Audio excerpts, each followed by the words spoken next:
Athena and Hen are still floating in a tin can far above the moon. Planet Earth is blue, but there's something they can do.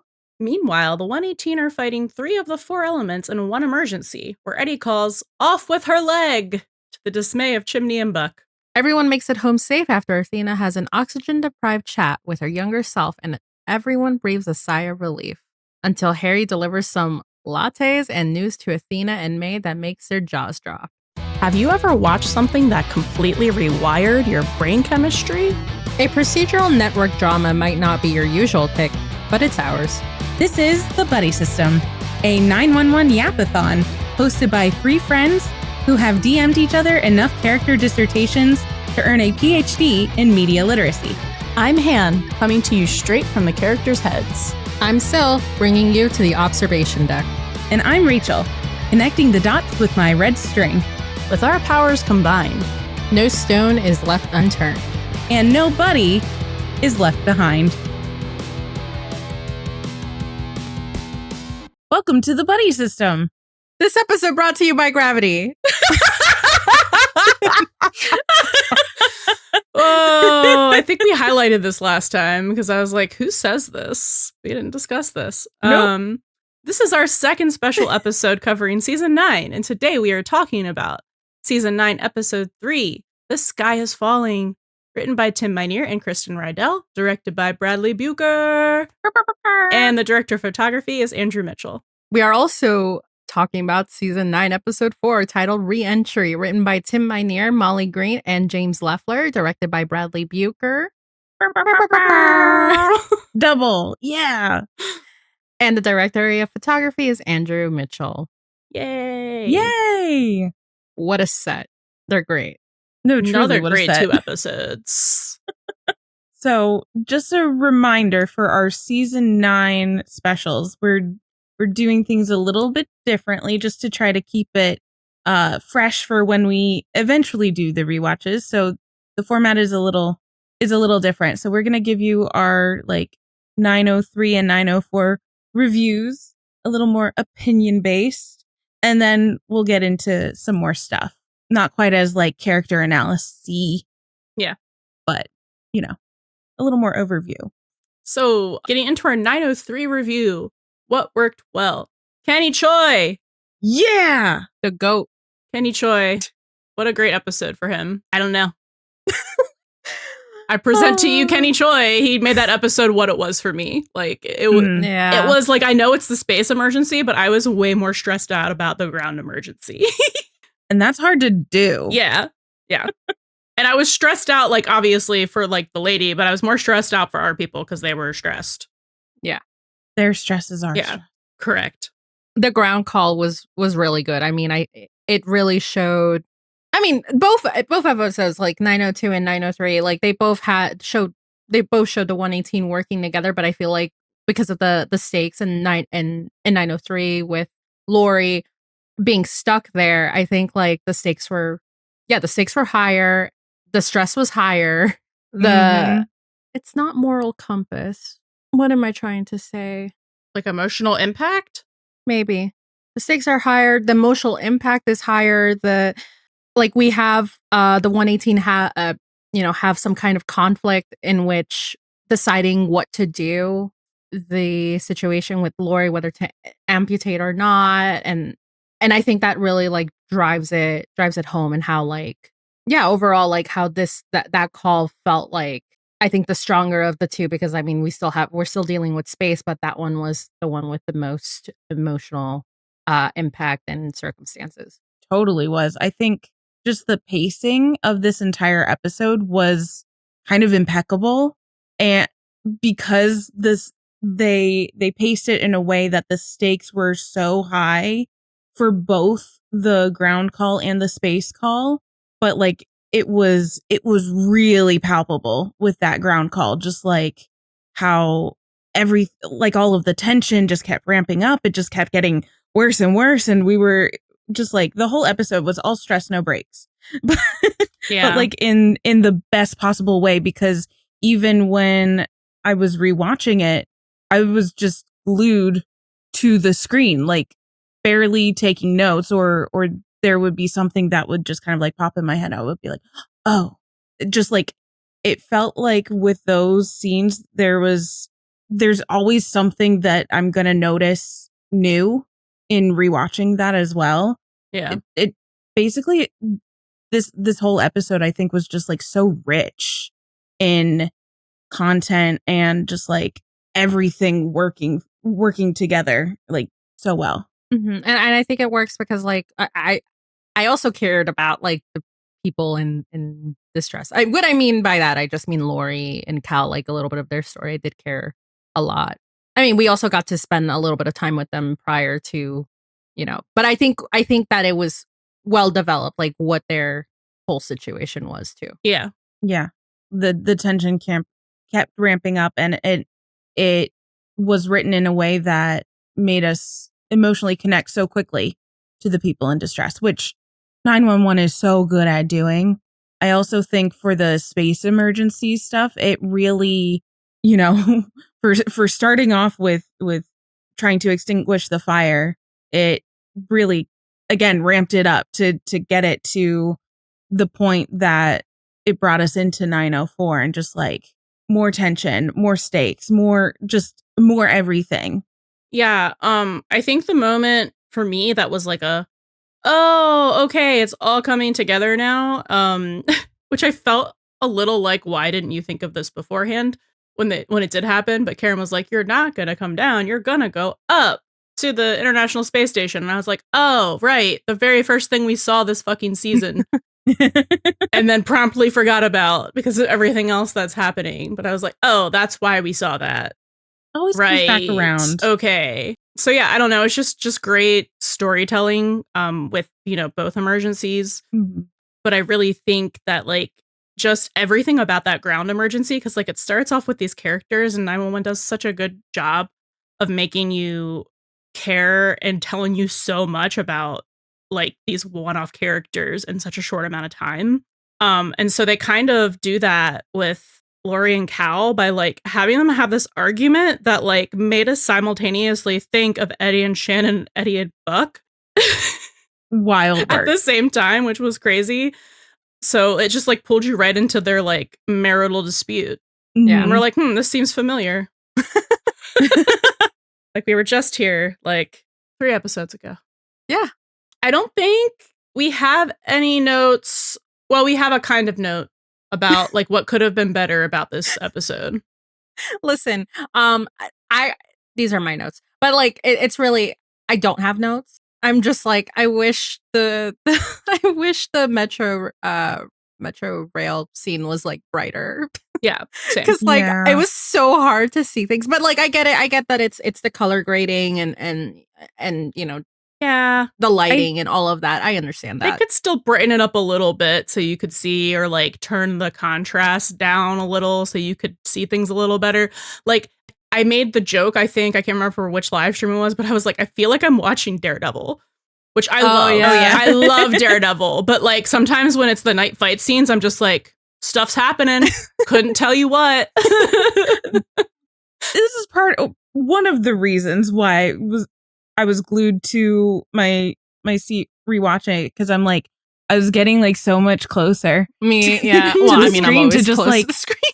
to just like absorb more of it. But I do also want to say, like, even though it was darker, I'm kind of in love with the color grading of the Metro Rail. Just like the way the colors it looked good. Works. Yeah. Like I don't know why, but like that like yellowishy, greeny, tealy tinge, and like it just makes my brain happy. Those colors. I don't know why.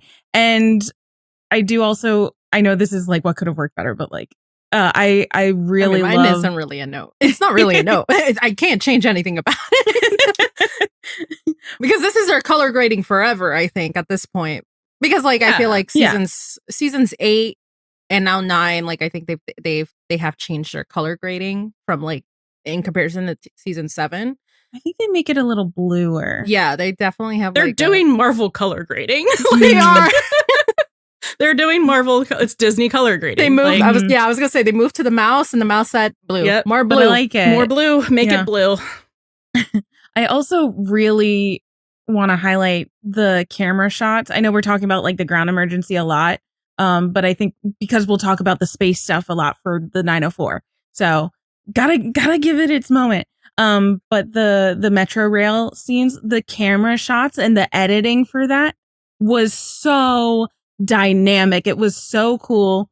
I know we talked in our previous season 9 special about Bradley Bucher and Andrew Mitchell's synergy in the way that they utilize the camera and the motion of the camera. And I think it, again, was so good in those scenes because everything had movement, but it wasn't in a dizzying way. It helped bring forward the chaos of the scene without like making me too, not disorganized, destabilized, but not. Anyways. I'm sorry. It was just such incredible camera work that I felt was really kind of perfect for the scene. Okay, so what worked with 904? Well, the queens. Angela Bassett, Pepe Sanuga, like honestly, literally. Like a standing ovation because like beautiful. It was Emmys. Yeah. Emmys. We were so excited as soon as we saw there was going to be young Athena scenes. Yeah. She's so good. No, and it was and I don't know if we all saw this, maybe we did. But Pepe Sanuga, she posted a get ready with me video on I think Instagram or TikTok. Yes. I'm not really sure. And watching her get into that Athena character and like the accent and like the walk and everything, I was just really impressive because she really does encompass like Athena's likeness and how Angela plays her. So she's so good. And if we can, and I don't know if anyone else, well, the listeners recall, but I think when we were talking about Athena Begins, Rachel said Angela Bassett did have a hand in casting her. Yeah. So that's why. That's why it's so good. It's so good. It's just so good. And shout out to her for leaving her honeymoon, bro, to come shoot this. But she made a post that was basically just like, but yeah, when Angela calls, like you gotta answer, and you gotta answer, which is fair. Yeah, and like what a treat to get the call to do an episode like this. That's so beautifully woven, and I know anytime we get an Athena flashback because it's popped up a few times, even as recent as season 8 at the very beginning. Like we know we're gonna get an amazing performance because Pepe is impeccable, and I really loved the opportunity that we got to see young Athena and now Athena interact because we hadn't gotten that just by nature of the flashbacks. And that was really powerful to me. Oh, for sure. I think it was just like a genius move to do the flashbacks like this in the way that they did it in this like oxygen deprived, like almost hallucination.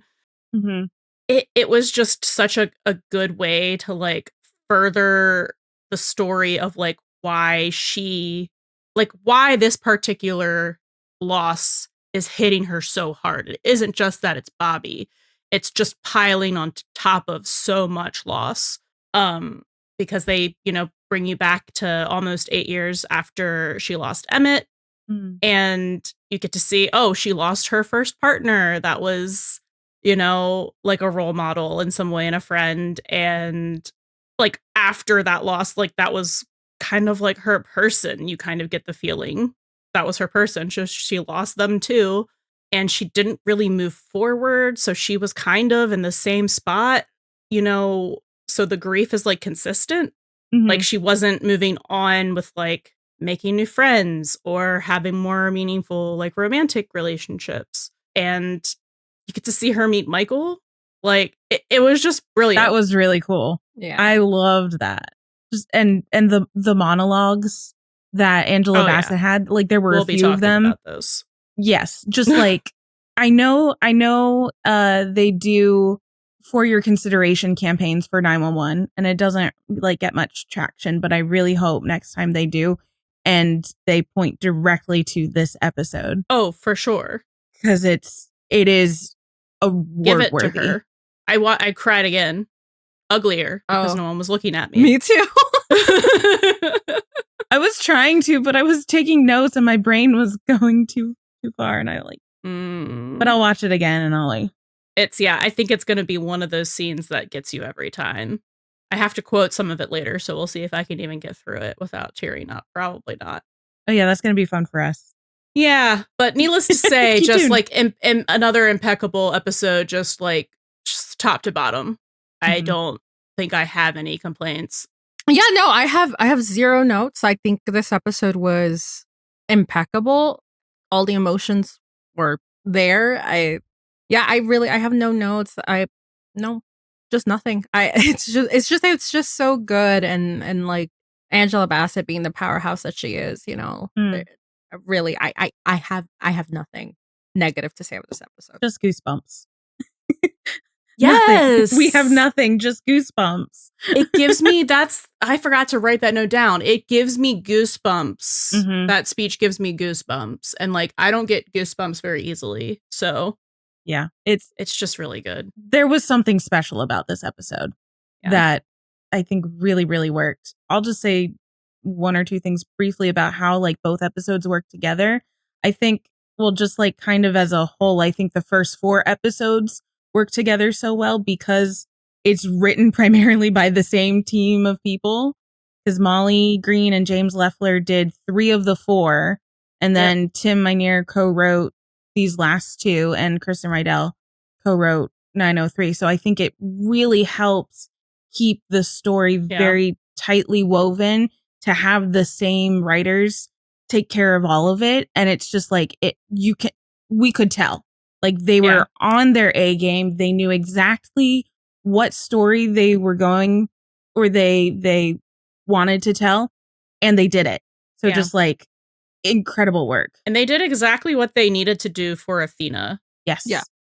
And I don't think that they could have done it by the end of episode 3. It would have felt rushed. The pacing would have been weird. Yeah, I wanted to touch on like the episode structure, including 1 through 4, because I felt like it did what it needed to do. And I think I said this in the live stream, episode 1 being like the where they are now. The episode 2 focus more on this, on the space emergency, it gave the space emergency and the ground emergency, like kind of like room to open up, I guess, or to begin. There were more stakes on the space side of it for sure. But then that's how we have like episode 3, where the stakes were more on the ground emergency. And then finally the culmination of all of this is in episode 4. And it really was, really Athena's arc. Yeah. That really carried this all till the end.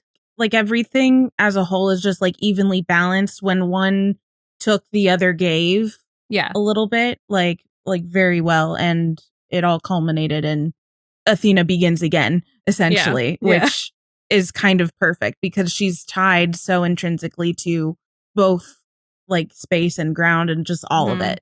Just amazing. This might be one of the best openers since like season 3. No, truly. Yeah. Oh yeah, no, it's definitely one of my favorite opening emergencies for sure. It's really up there. I don't think anything tops the tsunami, but I think this could either equal or like just underneath as a close second. I don't think anything can top the tsunami for me unless they give me a Buck and Eddie opening emergency, and I just don't see them doing that. And that's okay. Which is fine, because they gave us just this. Saying, like I'll still like it. I'm just saying I don't think they can top the tsunami because of that. That's why I'm like, if it's not equal, it's just like second by a hair. All right. So we're going to get into some character moments. We're going to do just like some of our favorite moments for the characters in these 2 episodes. And then just like getting into those things a little bit, but not, as crazy deep as we normally do. Because we'll do that when we get to these. Yep. Eventually. 3 years. Please don't say number of years. That scares me. No math. It's like Edna mode. Well, no math. I don't want to think about that right now. Let's not go there. No. Stop. Han. Stop it. Spritz. It's actually going to be way sooner than that, actually. I know. We do 3 seasons in a year and a half. So actually, shorter than 3 years. I do think it would be sooner. I don't think it's 3 years. But that's what I'm saying. I'm like 3. I'm like, I don't want to get done with it so soon. But it'll still be airing. And then when the series is done, we can do it all over again. It'll be me and my microphone by myself. Oh, Rachel. I don't know, man. It seems like they're trying to set this up to be the new Grey's Anatomy. So talking about when this is over, I'm just like, when? Nope. Okay. I don't need an existential crisis right now. Let's talk about Athena's existential crisis. I was trying to. And then you started doing math. My God. All right. So we're opening with our girl, Athena. So my highlight was when she decided to suit up on her own to go fix the Dexter and taking Hen's place, because Hen was like, she was going to do it. Athena was no. And I mean, and it's some of the stuff that she says here, because like this is really just the manifestation of like, it's a little bit of suicide ideation, a little bit. And it's really mostly her grief, feeling like there's nothing for her on Earth, even though she has her 2 kids. So some of the stuff that she says, right? So Athena is going out there to get the astronaut that is deceased. And she says the astronaut out there has a family who thinks he's coming home, and so do you. She's telling Hen. And then Hen says, well, Athena, so do you. Athena's like, and I plan on seeing them soon, but if something goes wrong, May and Harry are grown. I won't risk your kids losing their mother or Karen losing the love of her life. You can't decide what risks I take, okay?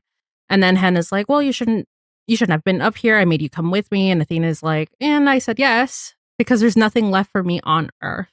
Ugh, what a blow to everything. Yeah. Right? Yeah. So, and like what Hen says to her, and in response to that, because like Athena is also like, and I have more in heaven. So it's like a culmination of all of her losses, like Emmett, McCluskey, Bobby.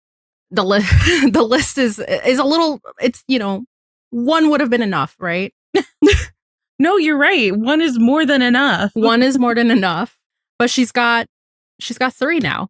So Hen's response is, well, that's not heaven, Athena. That's space. It's cold and it's empty. He's not out there. And she also says, I lost him too. And Athena says, but not like I did. I'm not doing this because I'm altruistic. I'm doing it because I'm selfish and I can't lose anyone else. Hen, all I have left is me. So, and it really just shows like this is how she has been grieving. She's been pulling away. She's not, like people are reaching out to her, but she's not taking what is being offered to her because she wants to be able to process on her own when she really should be reaching out. Yeah. Reaching back out. Because there are people, like Hen says, that are willing to do anything for her and be there for her. So, and it's just a sad moment, I really think, because she's right. Like, I mean, she's not, it is selfish, like what she's doing, because she can't lose, like she said, she can't lose anyone else. And Hen would be like, losing Hen and her coming out alive would be just another body on that list. Yeah. Yeah. It would just be another person she loses. Yeah, another person on that list. Oh my gosh, she's going to have like... She'd have to watch Karen go through what she just went through. And she'd not have the emotional capacity to be there for her. Like, and she would feel guilty for it. Like, we'll have another survivor guilt patient here. I was about to say, I'm like, oh no, she's going to have a list of names just like Bob. I was thinking that too. Yeah, she's going to have to make it up. And I'm just like, oh no. Yeah, so no. I don't know. It's just, that really hit me. Yeah, so poor Athena.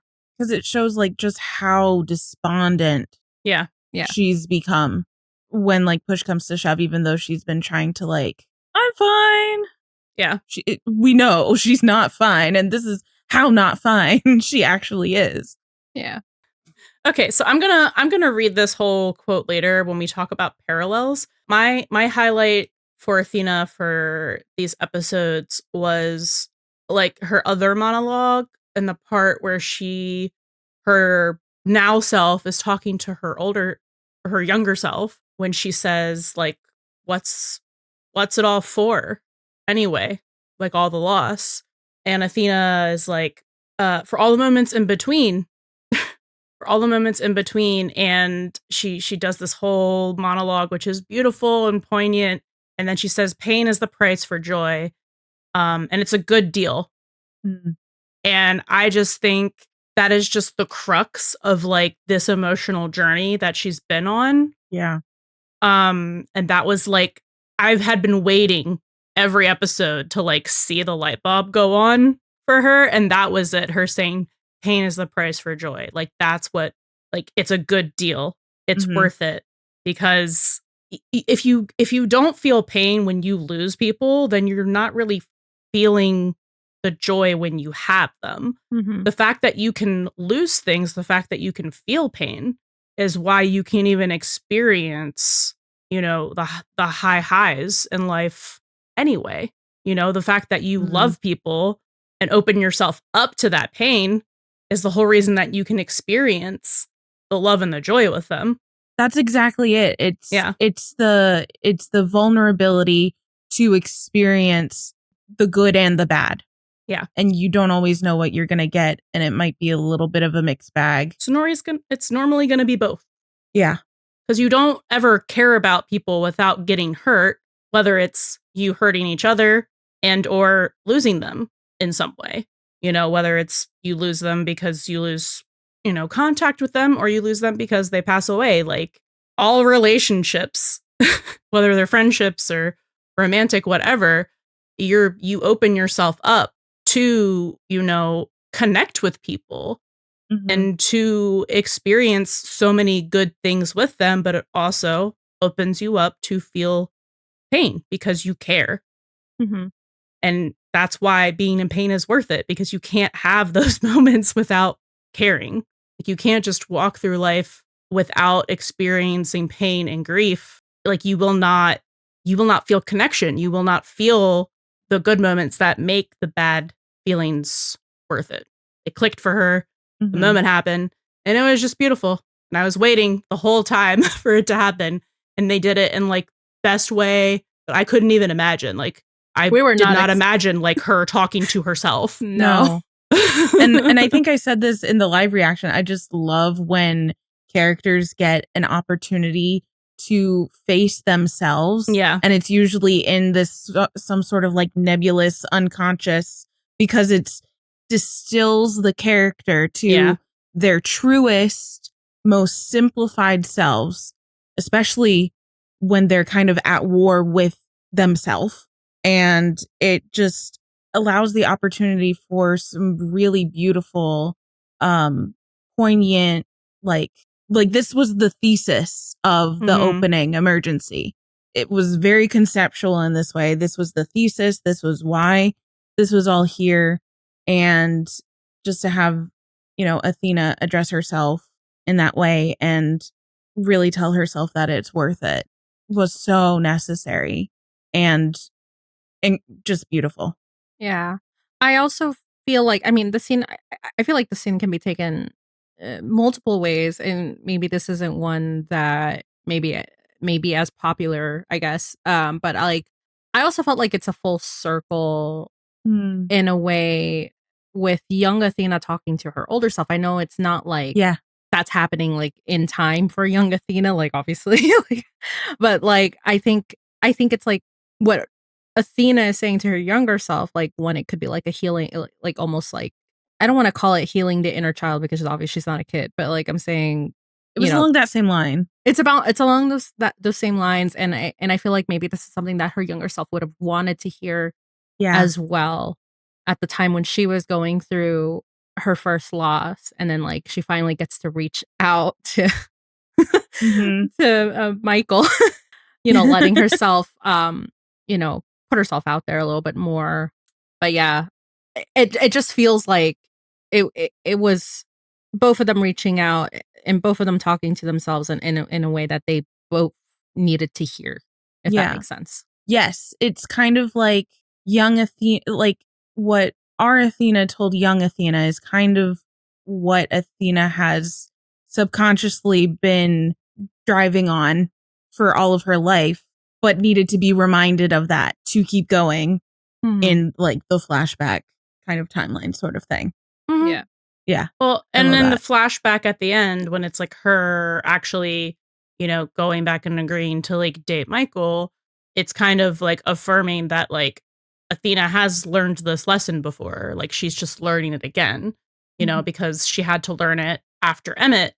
And, the joy that she has, with Michael as, a friend and the children that she had with him, Still worth it. Yeah. still worth it. Mm-hmm. Just so And- beautiful. It's just a beautiful scene. Yeah. I will be revisiting that like all the time. If I need a good Um, cry, I'm definitely revisiting. Yeah, Mm. exactly. Not I like need to feel something. not like the other arc. No. I'm kidding. I mean, It doesn't make me cry, it makes me arc angry. that arc is giving us this, so I guess I have to thank it. I say question. It's intrinsically tied. We have to take the bad with the good, Yeah. right? It's- fan of Bobby being dead, to be honest. Just not a fan of how they did it Yeah. Agreed. for storytelling purposes. And then I know we've kind of touched on it, but just my highlight was learning more about how much Athena has dealt with loss throughout her life.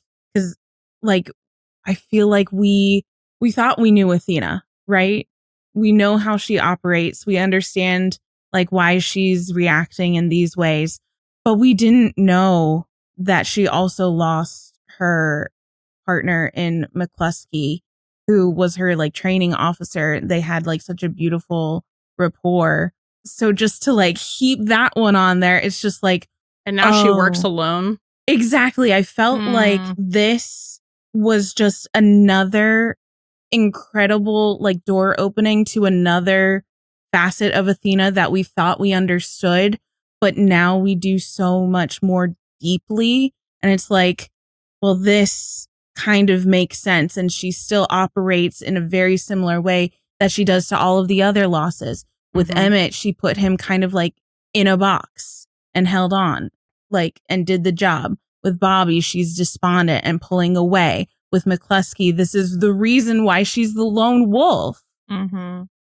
This is one of the things that made her who she is today that we thought we understood, but we just have so much better understanding of it now. And it kind of also explains why she fought tooth and nail about Michael in season 1, and that she was so in denial and anger about it because she would be losing yet another important figure in her life. But like, he was still alive, so he was like available to fight for almost. Yeah. So that's just like recontextualized, but like in a good way. A lot of Athena in season 1 for me as well. Yeah. Like just incredible, consistent characterization across the board while diving even deeper and uncovering layers that we didn't know, which is incredible to do 9 seasons in. Yeah. No, and they do it, and they definitely do it in a way that makes sense for sure. I think I can say it for all of us that it makes sense for us, because I know people were doing some math that we're not going to do here. We're not doing math. We're talking about it narratively. Yeah. So narratively, I think like all these things that they do to kind of recontextualize by adding these stories and these other storylines in, or these other these things that we didn't know about Athena before, like they just do it in a way that makes complete sense, and it's perfect, and it continues to show like Athena's growth and Athena's development throughout. Just beautiful, wonderful. Like Athena is one of the characters of all time, and just add it. The depth that is written for her is amazing. The way that she's acted by Angela Bassett is just adds like tacks on even more just like amazingness. I was trying to think of a better word for that to make me sound a little smarter, but just like how much more effusive can we be? It's just like it amazing. Do you want to know what I'm talking about? I know what you're talking about. Okay. All right, cool. Yeah. I was like, I know not to touch that because I know the one thing that they don't know shit about on the show as the writers is ages. how old people are or like how much time has actually passed. Once you let go of that. That's the only thing that I'm like, whatever you say, Jan. Like everything else, I'm like, sure, canon. But you show me a birthday, you tell me how much time has passed, and I'm like, I'll take it under advisement, but I'm not taking that as law. Yeah. Yeah. It's more like a general timey-wiminess that we're just like, hand wave, don't look too hard. Yeah. That's the only thing that we will not look too hard in. It's just like, exactly. Okay. Michael and Athena could have just been dating on and off. And then, because like they were talking, I remember someone specifically took the scene from like somewhere in season 1 where he said to her that the biological clock was running out and blah, blah, blah. So like at 37, you had, you had kids or whatever. And I'm like, and like they're saying that she's like 29 or whatever. Either way, like they could have been on and off and they've been friends on and off. I don't fucking know. The flashback was to 1998. She was 30. Yeah. Yeah. They could have been dating for like 7 years. They could have been dating and she was just like, I need to have kids. Yeah. Like there's nothing that refutes that. Anyway, sorry, that was my little rant. No, I know the math doesn't actually math out if we're taking into account the ages of the kids. That is why you have to go, whatever you say. All right. So talking about Hen, who is also stuck in space with Athena. And the highlight for me from these 2 episodes was we spoke a little bit about it with Athena. I think that was you, Sil. Hen reminding Athena that she's not alone in grieving and eventually, just to reach out, because that is all of what Hen has been doing for her. Just she's extending that hand at first metaphorically and then kind of very literally. In a great way to make that metaphor. Literally happen. Twice. I know. Once in 3 and once in 4. Exactly. Mm-hmm.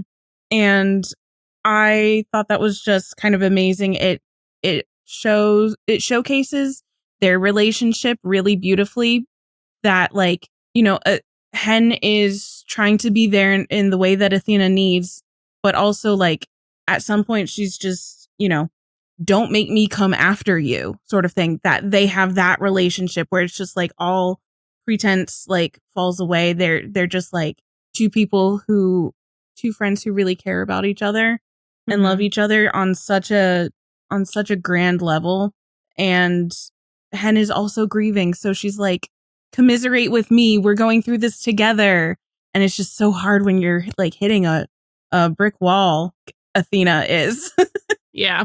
But I just love their interaction in these episodes.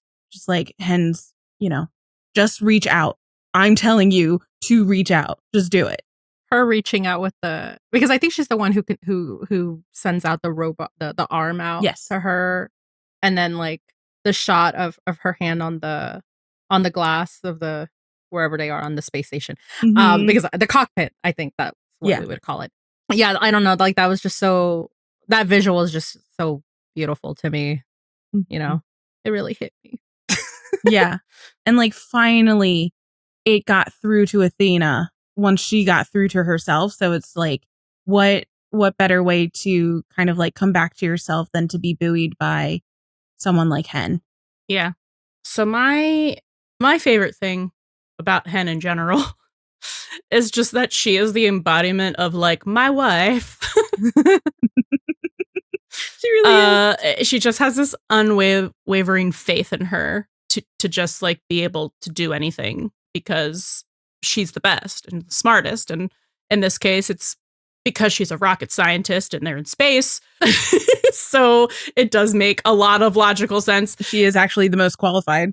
But yeah, it's just a lot of faith in her when everyone else is freaking the fuck out, on the Inara about like, what are we going to do? Because we only have an hour left. And she's like, if anyone's going to do it, like it's going to be Karen. And she says it like with full confidence that like, fact. like not an opinion. she will find a solution for them. Doesn't know what it is, but like it's like she'll find a way to reach us in time and we'll find a way to save us. And she does. Yeah. Yeah, it's just like one of those examples of how Karen and Hen are so perfectly compatible Mm-hmm.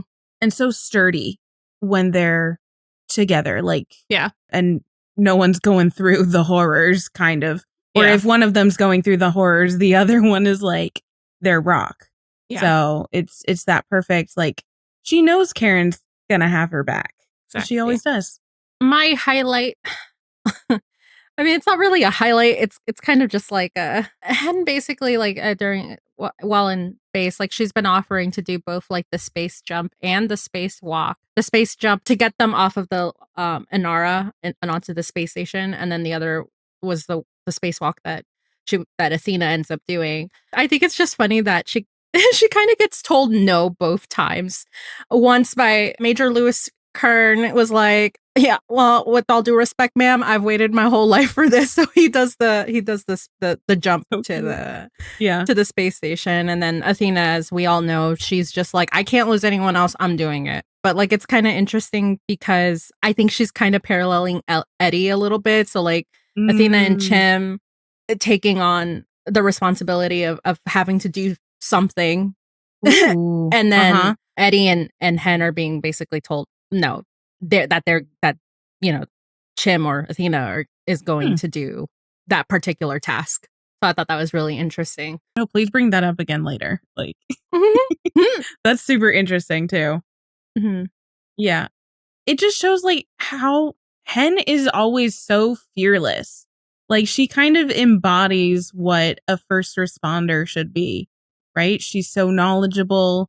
She's always the first to volunteer to do something to help people. Like, she's always ready to do what needs to be done and is just kind of like a selfless person in so many aspects. Like, she's just great. Yeah. That was beautifully in stereo and like the same pitch and everything. Yeah. We love Hen in this house. We sure do. In this hen house. Yeah.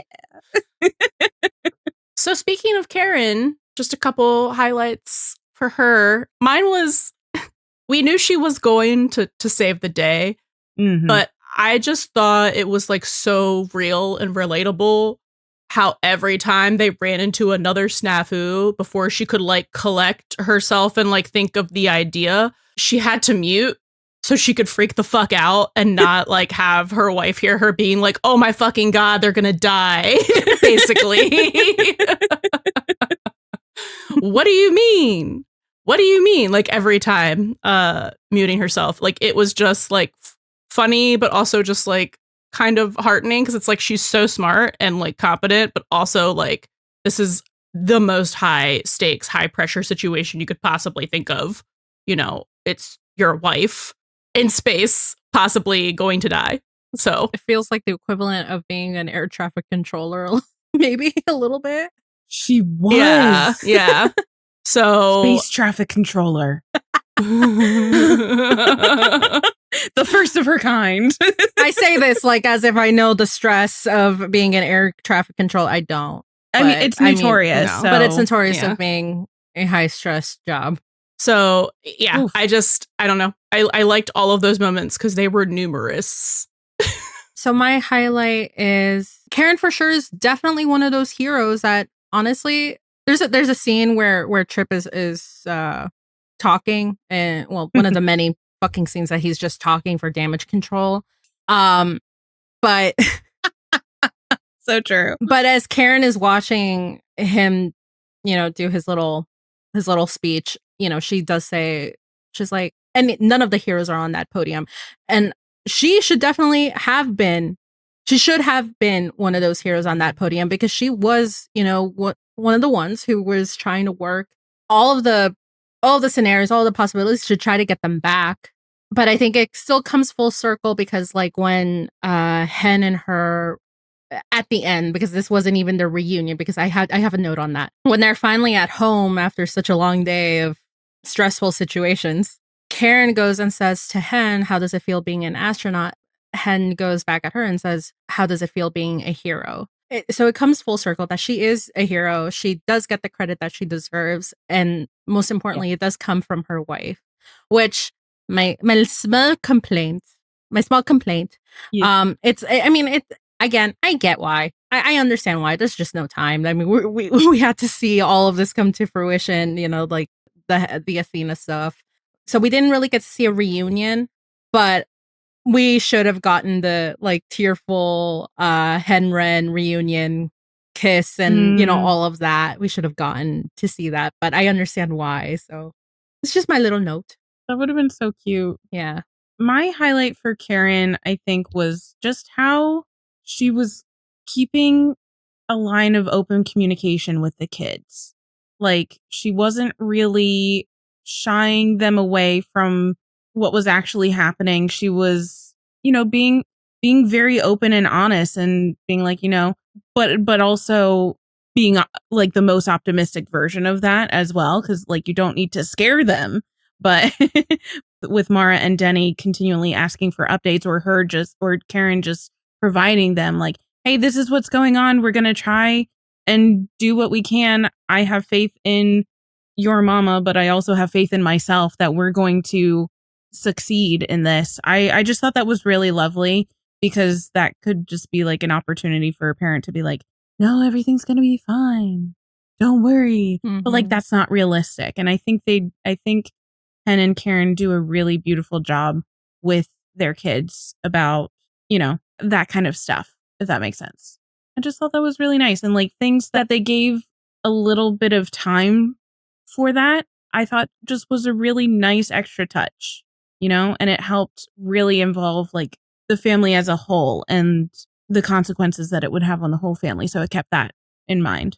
I thought that was very well done. Okay, so for Maddie, my favorite moment was very simple. It was just her not really sassing, but kind of being like, you're not special to Cammie at Dispatch in Nashville because, she called her to be like, hey, we need help contacting our people in space. And she was like, we're kind of on a weather watch and we can't go up to the roof. And Maddie was like, the sky is on fire here.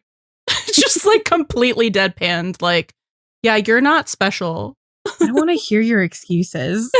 Just tornado or not. Get it done. It's like, I don't care about your fire tornado. The sky's falling. And then immediately Cammie's like, okay, I forget what his name is, but she's like, I need you over here. Hey, dude. Like, yeah, exactly. No, that was great. And that was part of my highlight as well. Just like the way that Maddie was being the everyday hero, but also so smart by thinking to connect Dispatch to Nashville's Dispatch, where we got our cameo and to the International Space Station and back to LA Dispatch. I just thought that was like the web of dispatches and everything, which was so great. It just really like broadened the dispatch community a little bit. Oh, yeah, we're gonna get 999 London soon. I wouldn't be surprised. I'm joking.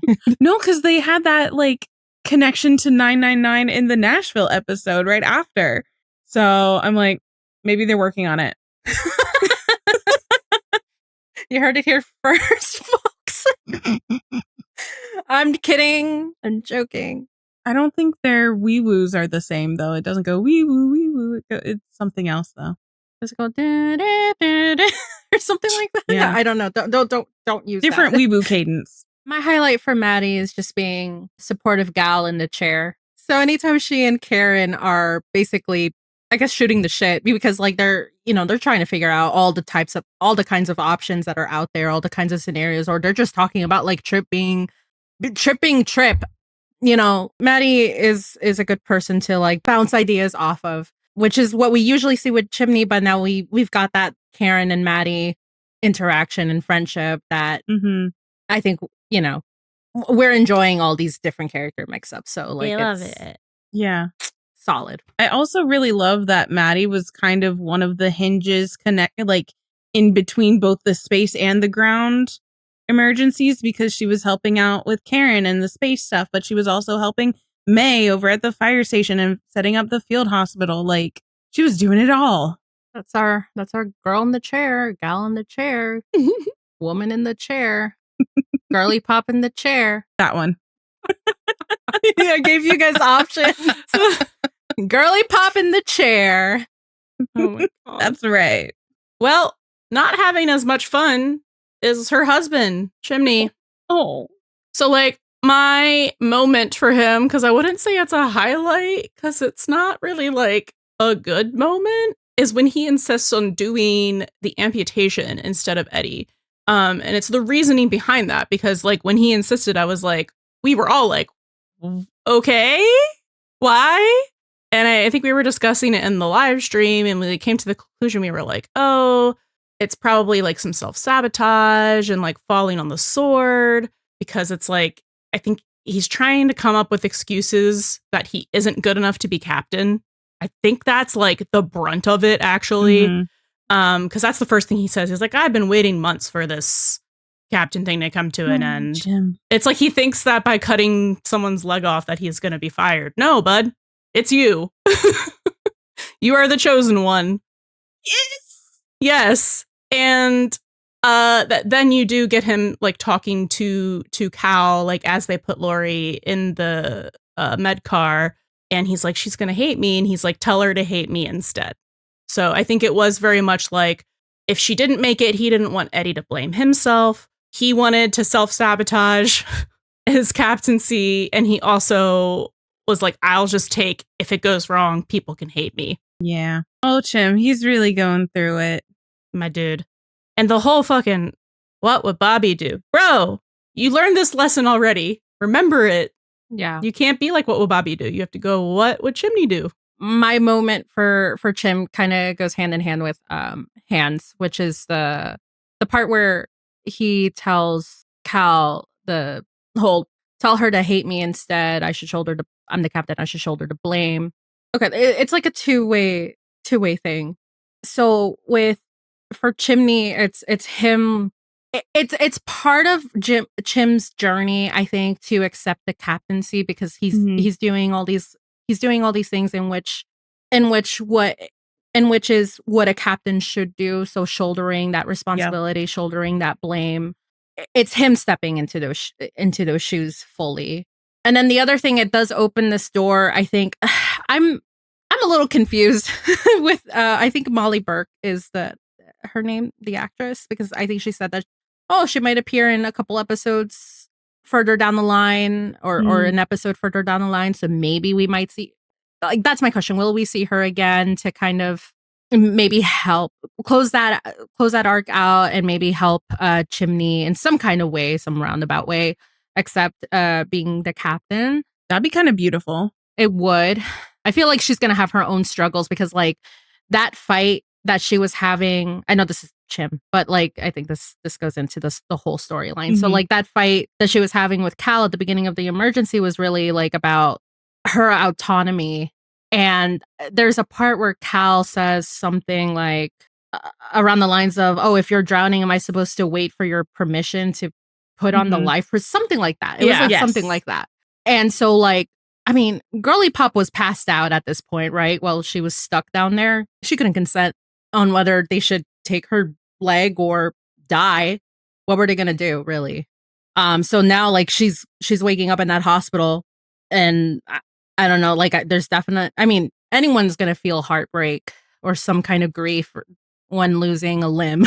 Of course. It's traumatic, but I don't know to what extent, like, she could, you know, like, what she's going, like, all of these other feelings that could happen, like maybe maybe she'll blame Cal, maybe she'll blame Chimney, maybe it could go further. So it would be interesting to see her again to further the storyline for Chimney to accept the captaincy fully. Yeah, where either like she's grateful for him and that helps bolster him, or she's frustrated and then he has to kind of like defend himself. Like it could go either way with that, where he's still like taking that mantle on himself, like finally, you know? Yeah. I really liked for Chimney in episode 4, we just see a very little bit, but Chimney delegating the task of resetting that patient's shoulder in the station to Eddie. I think there's a lot of stuff going on there, but on just one version of this reading, I really like how that combined with Chimney taking the responsibility to do the amputation procedure in 903. It really shows how Chimney is already the leader that he doesn't think he is, because that's exactly what a leader or a captain does. They take the hits where it can land on them, but then they also understand how to delegate to their team and trust their team to do what they need to do. So I liked that kind of dichotomy of Chimney's choices in that interpretation of it. So I'm just like, Chimney, you're already like the captain that you are aspiring to be. You just don't know it yet. Mm-hmm. He's already operating that way. He just doesn't see himself as that yet. So he has to have, almost like Athena, he has to have a little light bulb moment. Yeah. Okay. So a little bit about Harry. My favorite thing for him for these 2 episodes was how he supported and comforted Cal, because he was so reluctant to do it. He was like, oh, I'm babysitting him. And Buck's like, he's worried about someone he loves, about losing someone. And I thought that you could relate. And I think that really makes him go, oh. And he does such a good job of just like, empathizing by telling him what he's going through and trying to comfort Cal by saying like, these guys are the best. Like, it's like not a good situation, but like these are the people you want to be helping her. So I think that maybe this call might have been what inspired him to apply too, because like maybe it made him realize that like, hey, I can, like, firefighting isn't just about like the action, the physical things. It is about like trying to emotionally support people too in like their worst days. Like they're running into people mostly on their worst days or one of their worst days. And so, being able to have a good bedside manner and support them and help them through that is a part of that. So I just really enjoyed like seeing like that growth from Harry. That was a beautiful moment. Yeah. My highlight was when he finally dropped that bomb on Athena. Oh my God. Deciding to become a firefighter. He's like, here, I'm going to make you and May some lattes. We're going to sit down on the couch. I'm going to apologize. Butter you up. The apologies were thrown around. And he's like, and then Athena's like, okay, well, great latte, good latte. But we need to talk about what you're going to do next. You don't have to go back to high school, but we have to have a plan. And he's like, I already got a plan. I just sent my application to the LAFD. And she's like, you did what? Oh my God. No, because he does this, right? Instead of waffles, it's lattes. Because like waffles was his thing. Waffles was his thing when Oh my God. Oh my God. You're right. That's so funny. I forgot about that. That's his thing. Right. When he wants something or he knows he did something wrong, here's my apology waffle. Yeah, that's like buttering them up. I'm going to do something for you. So funny. I do have to say, as someone who made coffee professionally for 12 years, that was not a latte. Yeah, I saw some people. Or they both said no foam, which in case... Where's the fun in that? It's still not a latte to me. Isn't the foam half the fun? It's like not half the fun. That would be a cappuccino. But it's supposed to have, like an inch of foam at the top. Yeah. And there was no foam. They were just like, it tastes good, Harry. They were just being nice, okay? I fully expect them to be like, it's good, and like make a face to like imply that it actually wasn't. But they were like, no, this is actually good. And I was like, this might be good. It's not a latte, but yeah, I don't know, maybe it'd still be good. Oh my God. Still, that was an amazing callback. Totally forgot about that. Hey, he's 18 now. We've graduated from waffles. Now he does lattes, but I guess not great ones. The logical leap, though. Yeah. What are the chances that like he actually got his GED and they're just never going to address that? Oh, Pretty hi. Because in reality, you do have to have either your high school diploma or your GED to actually get into the fire academy. Yeah, I just feel like they're just going to gloss over it or be like, yeah, he got his GED, or like they're not going to show us that. Yeah. Okay. They're not. At least I'm just going to go with the assumption that like he obtained it. Okay. In some nebulous in between time. Yeah. So, and then he's good to go, you know? Yeah. So, but that was so validating when he dropped that bomb and we were like, yeah, like we were at a football game or something. Oh, we saw the scene set up and he's like making them coffee and they're both sitting there like, what is this about? And I was like, like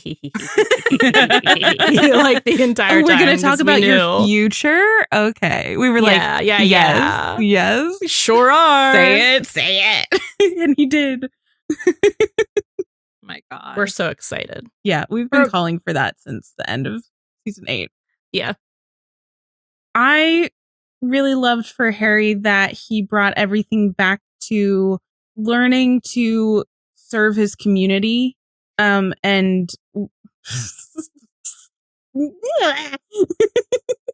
don't call me out like that. Wow, it's not just a me thing if it's canon.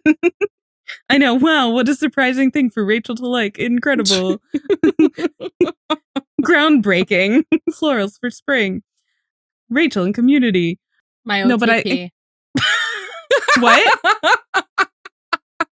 What? My OTP, Rachel and community. Oh my God, thanks. Part of an OTP. Just canon. Let's go.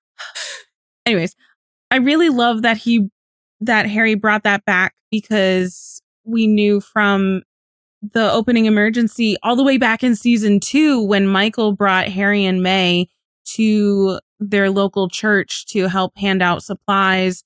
And that's just helping serve others is just what you do when you're worried about someone you love. And I thought that was such a great thing for them to really bring it back. And also one of the reasons I think that he does decide to apply to be a firefighter, because when he's talking with Cal says, "You're not a firefighter." And Harry says, "No, I'm just riding along with them for the day, but best thing that you can do is let them do their job." When Cal says that he wishes he were down there because he thinks he can help. And I was just like, well, that is just exactly what Harry's feeling, just like thrown right in his face. So he's going to, because he's worried about the people that he loves, he's going to serve others and be there for them in ways that he's learned and has been so ingrained in him for so long, from not only just Michael, but Athena and Bobby. So it just feels like a really core pillar of Harry's character that he's like taking the initiative on. And I can't wait to see more of that. I think it's going to be really good. He's quickly making his way up the ranks in my favorite characters. Mm-hmm. They're doing such a good job with him. Yeah. And Elijah's performance is so good. Yeah. And it's like so nuanced in some of these scenes where he's just like in the background looking on as Cal is having the worst day of his life. Yeah. And you can see the gear. I love when we can see a character's gears turning in their heads. Mm-hmm. Yeah, the performance is really well done as well. Hey, shout out to the aftermath. Listen, no, because like, you know, having Corinne and Elijah do doing their own podcast to talk about, you know, the episode, like the aftermath of the episodes, and reading comments and tweets and all that kind of stuff. It's really good to have like that insight into like what they're thinking or what their character is thinking, and just having that kind of insight in what they do for their process. So shout out to them for also kind of validating our thoughts on Harry and May. Yeah. It's really fun to learn from the people who are playing the characters themselves, like what's going through their heads and the way that they talk and think about their characters and the other characters, not just their own. Yeah. And the entire show, because I think it's very apparent that they both Elijah and Corinne do their homework and really watch the show and understand the grander story that's being told. Yeah. It's like props to them. And it's just fun. Yeah. They're very enjoyable. They're really smart, and they've got, they're giving great insight into, their characters and behind the scenes stuff, but like they are just like funny. And their like whole dynamic, even like off screen, is still like sibling, like brother, sister. So it's, I don't know, it's just been a lot of fun to watch. So I'm really excited that we get to like see a new episode of that every Friday week. After. Yeah, it's great. It's something else we get to look forward to. Yeah. Never gonna like say no to that. Breaking news, podcasters like another podcast. Crazy. What? No way. No, this was not sponsored, by the way. No. But if you want to collab. Yeah, if you guys want to chat, let us know. All right. Enough of our free endorsement of the aftermath. Let's talk about May. Yeah, let's talk about May. All right. So May, we get to see her basically set up and run the makeshift field hospital at the 118. Just girl in charge, walking around with her little clipboard and everything, just like making sure everybody's taken care of. Really juggling a lot of different things. Like the way we saw her in the beginning of 904, just kind of like checking up and checking in on everyone. And just like the way she was so organized and delegating, also kind of like a really good leader, was so fantastic. And it was just like the next evolution of like a more grown up May from what we saw in Dispatch, but like using all of the tools in her tool belt to do that. I thought that was like a fantastic use of her character. My highlight for May was when she was trying to figure out a solution to stop Robin's head wound from continue to bleed out, which she had a light bulb moment about like when Athena would braid her hair to the point that it was so tight that she couldn't even sleep. So yeah, that was the solution. But it was really like how like the scene is very indicative of how much she's grown up, because like and it's a parallel to season 3 during the tsunami when she's talking to that lady from the car accident, and how she's like, you are not gonna die and you are not gonna scar me for life. Because she was nervous at the time, like this lady was I think she was bleeding out, if I remember correctly. She was bleeding out, she was passing out, but she was able to, I mean, in this scene, in 903, she's like basically calm, cool and collected. She's able to assess the situation and she was able to find a solution pretty quick. So like it really is a testament to that growth. Yes. Yeah, it reminded me of those scenes in very early season 3 as well. It was just like Redux, but knows what she's doing. Yeah. And it's going to be some sort of foreshadowing, I'm sure, for whatever they end up having her do. Mm-hmm. Whether very smartly be paramedic or back at dispatch or something secret third thing. She's also meant to be helping people, and she's so good at it. Yeah. My favorite thing was a very unserious thing. It's just her reaction to Harry's bomb drop. Oh my because God. She, like, her jaw drops, her eyes get huge, but then immediately whips her head to her mother because she's like, it was like, I can't believe, wait, shit, mom. Like, she is not going to be doing good. So it was more like, it was kind of mirroring Athena's, but like, it wasn't so much that she was like, you're going to do what? Like, because that was Athena's. May was just like, oh no, mom's going to freak the fuck out. Yep. And I also wonder, again, if when we find out what she's going to do, if that might have like fed into that reaction of like, you can't tell her you're going to do a thing where you're going to put yourself in danger if I'm also going to do a thing where I tell her that I'm going to put myself in danger, or if that news is going to lead to like inspiring her to maybe join up in our dreams. Yeah. Yeah. Where they go to the academy together. Yeah. I mean, I thought it was yes to all of that, but I also thought it was like, Mom, I didn't know either. I didn't know. Don't look at me. I did not know. This is just a surprise to me as it is to you, I swear. Yeah, because it ties back to the whole, like, I didn't know he dropped out. Yeah. So. Yeah. And it was just so funny. Like, such a cute little funny moment.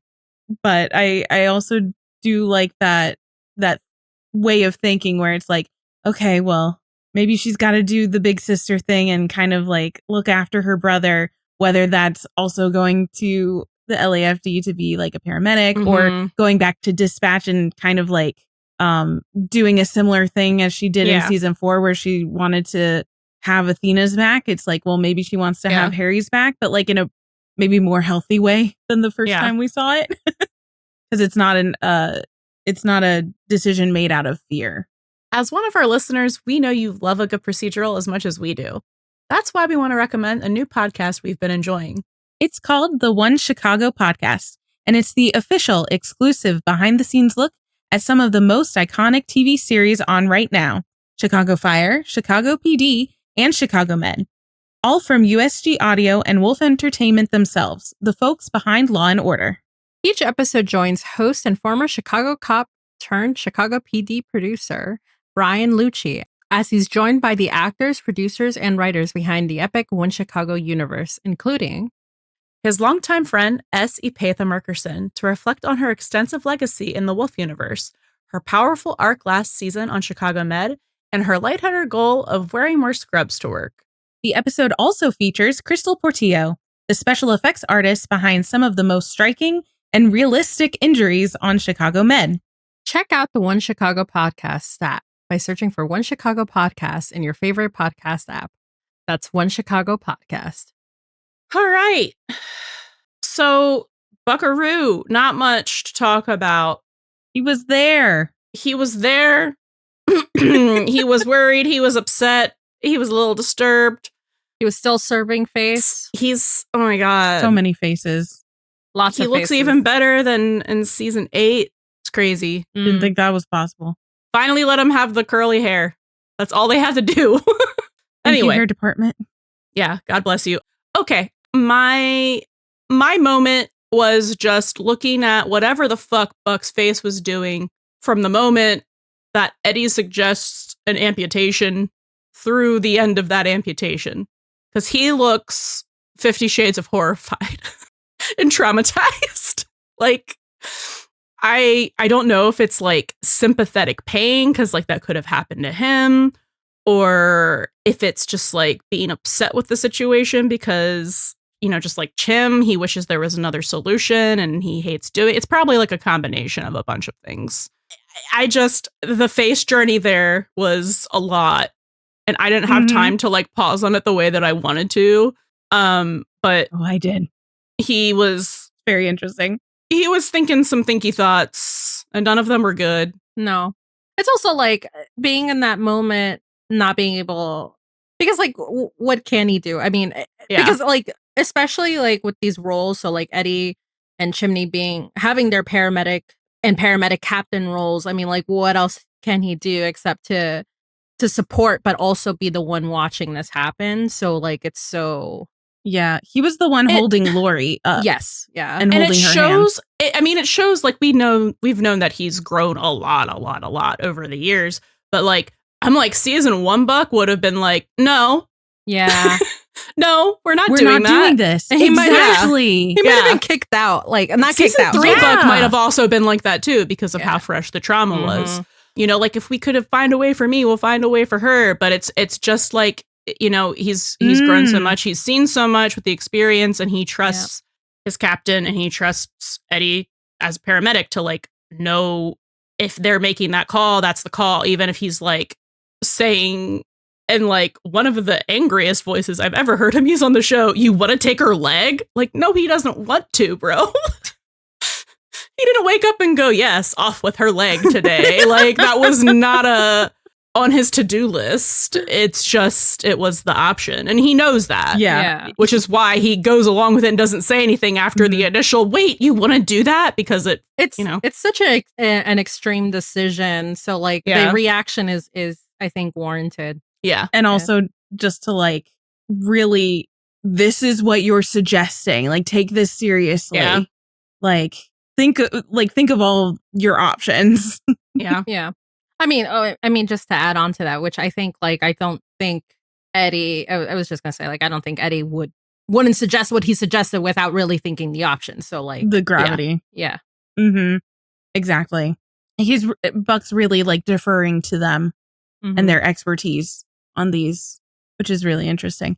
It's really playing into more of Buck's, like, steadiness and sturdiness in this season so far, which is kind of one of the aspects that I wanted to highlight was how he went like all big brother Buck and like pairing Harry and Cal together because that was his idea. And also like it did kill two birds with one stone because they were able to look after each other and he didn't have to worry about them. So that just kind of helped itself. But the fact that he was able to think about what Harry was going through and what Cal was going through and say, you guys, it might help you to lean on each other and like experience this together because you can relate to each other. So this isn't you babysitting him babysitting you or anything, even though that does help.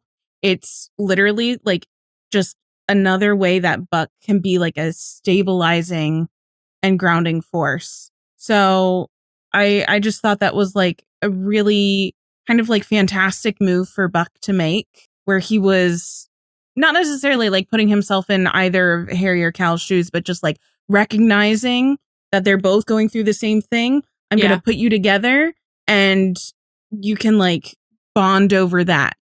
And this is how I'm taking care of you. Yeah. Essentially. And I can't wait to see more of that, honestly. Yeah. I didn't really have like a highlight or all of them for these two episodes. Which is fine. But I guess to kind of like wrap it up in a bow or something akin to that, I do enjoy Buck's kind of like what Rachel said, like his sturdiness and I think like his maturity, because like a lot of these situations that he's experiencing or being, you know, like that he's watching, or because I feel like he's been an observant party with Harry, and with the call with Lori or the ground emergency, whatever we want to refer it as. You know, I think he's taken moments to kind of like silently process things a little bit, if that makes sense. Yeah. So like I really am enjoying like seeing Buck's growth from like, especially when you compare to like early seasons Buck to like how he is now, because I really think there's a lot of maturity there. He's just still you know, grappling with some other things in his personal life for sure, but like at least within the calls at least he's got brain cells for work stuff. Within the calls, I think he's you know, he's good. He's matured for sure. Like he's still Buck. Yeah. And he's doing everything in a very Buck way, but just like this next evolution of Buck. Yeah. I don't know what software version we're at. We don't know. 9.0. Yeah. Yeah. Yeah. We'll just call it 9.0. All right. And then our last but not least. Never least. And the one and only Edito. Eddie. What Eddie? Hey, season 9 has given me Wetty. I don't want to call him Wetty. I know, I hate it. I've seen so many people saying that online though, and I'm like, I know it looks like it's sticking, so I just going on record that I hate it. Thank you. Yeah. I mean, I don't hate it. I'm like whatever, but I mean, these shots of him, glorious. Anyway, so true. So I guess it's not really a highlight either. It's just the moment. So the moment that really stood out to me was when he has his Afghanistan lore drop. He's like, oh yeah, they taught me how to amputate someone's leg. So I mean, I can do it if you want me to. And then like also being like, Chimney, I can do it if you need me to. Because like we're gonna get into. Oh no, we're not gonna get into this here. Well, not really. I think it's just very, very interesting. I mean, I've talked about this in the previous special about like how I feel like he's a little bit more adamant that he does stuff, but I also kind of see it another way in here where I think it's just him supporting Chimney as well because of the basically that talk that they had like in 901 where Chimney does open up to him. He is very observant of how Chimney is doing, especially when it comes to these calls and like the captaincy and how Chimney is feeling about being captain. So I feel like him offering again to amputate because he sees that hesitancy in Chimney. Like he's just trying to support him, trying to be there for him. So I thought that was a one of those standout moments. But also like I will say I'm like I would have liked to have seen it. Same. Would have liked to have seen Eddie amputate someone. Maybe in the future.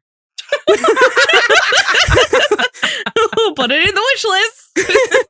Oh, I've got a lot. Anyway. Okay, so my favorite moment was a little sassy Eddie. That's always going to be my favorite. Nice. So in episode 4, they're back and it's now a field hospital at the station and they go over to a patient and Chimney's like, oh, the shoulder's dislocated. If you're okay with it, Eddie here can pop it back into place. And Eddie's like, you don't want to handle this cap? Because they just got back from a call where like Chimney arguably did something that Eddie probably should have done because he has experience doing it and offered to multiple times after saying that he had experience doing it. And Chim's just like, no, you got this, Eddie. So I just found it funny because I like when he's sassy, but I also, liked it for the purpose of like, Eddie's keeping track of all of this stuff that Chimney's doing, especially after the talk that they had with each other in episode 1 of this season, where he's like, we're lucky to have you. You could be the real captain. It's like, I think he's clocking the self-sabotaging behavior and he's keeping a list of it to bring up at an opportune time. Yeah. Because he keeps lists of things like that. And it's funny because I feel like with that line, that delivery can be read as like in 2 different ways, like sassy, but also like genuinely, checking in. Yeah. And like, are you sure? Well, like, are you good with that? I kind of take it as Chimney definitely delegating, Eddie checking in, like, are you sure you want, if you want, do you want me to? Are you sure you don't want to do it yourself? Like, I had more thought about this because like I've seen the commentary floating around on fucking Twitter. And always Twitter. It's always Twitter. And found in kitchen. And like people took it in such a negative intonation, and I was like, that's not how I think took it's it. in a disrespectful. I just think it's a little sassy, and he is just like, it can sassy be. like that. Yeah. It is like, are you sure? Mm-hmm. But also like, are you sure? Yes. Like it operates on both levels at the same time for me, I think. It's like, oh, we're delegating again. Okay. Yeah. And like we don't know exactly which way to take it more because that'll pop in down the line, I think. Yeah. And just to add on to what I was saying a little bit earlier, like the whole like delegating. So like if it also feels like Chimney is assuming his captain roles and letting the paramedic do the paramedic job. So Eddie doing the resetting the shoulder. So that's how I also like took it as like do the job that you need to do. The amputation felt more like I need to fall on the sword type of thing, but yeah, for sure. Resetting the shoulder, putting it back into place. Yeah, you can do that. I'm sure you can do it. You're fine with it. It's fine. I don't think that he had any doubts in Eddie's ability to do it. No. I think it was just, the self-sabotage thing. So Wait, the amputation? Yeah, Chim doing it himself. I don't think it was a lack of faith in his ability to do it. No. It was Chimney taking on the responsibility of that. Yeah. Yeah, purely. Yeah, I didn't really have you guys kind of covered most of it with Eddie. I will just say, I think there's an interesting parallel here between Eddie and Hen, especially now that they're paramedic partners, where, we were talking about how Hen is the first to volunteer to do something, and we're really seeing Eddie take that kind of initiative as well. He was the first one to volunteer to do the amputation. He's the first one to, dive into like off the bridge to get Trip Hauser, which he may or may not regret at this moment. But but just like that kind of, I'm going to volunteer myself first. I think there's more under the surface of that. But yeah, so I just think it's like kind of an interesting parallel that we're seeing now with these two characters who are now partnered up. And I don't know, I just think that's going to be interesting to look forward to keep looking at. All right. So speaking of Eddie and Chimney and all of the things that are going on with them, because there seems to be a lot and it's very interesting. We're now in our Best Buddies appreciation and mini segment. So shout out to our Best Buddies on Patreon. Yeah, thank you so much to Aaron, Alexandria, Amy, Freya 2004, Sheila, Tristy, and Vera. We're about to start a mini segment they voted for, how Eddie and Chimney are foils and mirrors of each other. It's exclusive to the Best Buddies tier of Patreon. So if you'd like to vote and hear special mini segments for each episode and get a personalized shout out, subscribe to our Patreon. The time has arrived to Buddiemaxxing.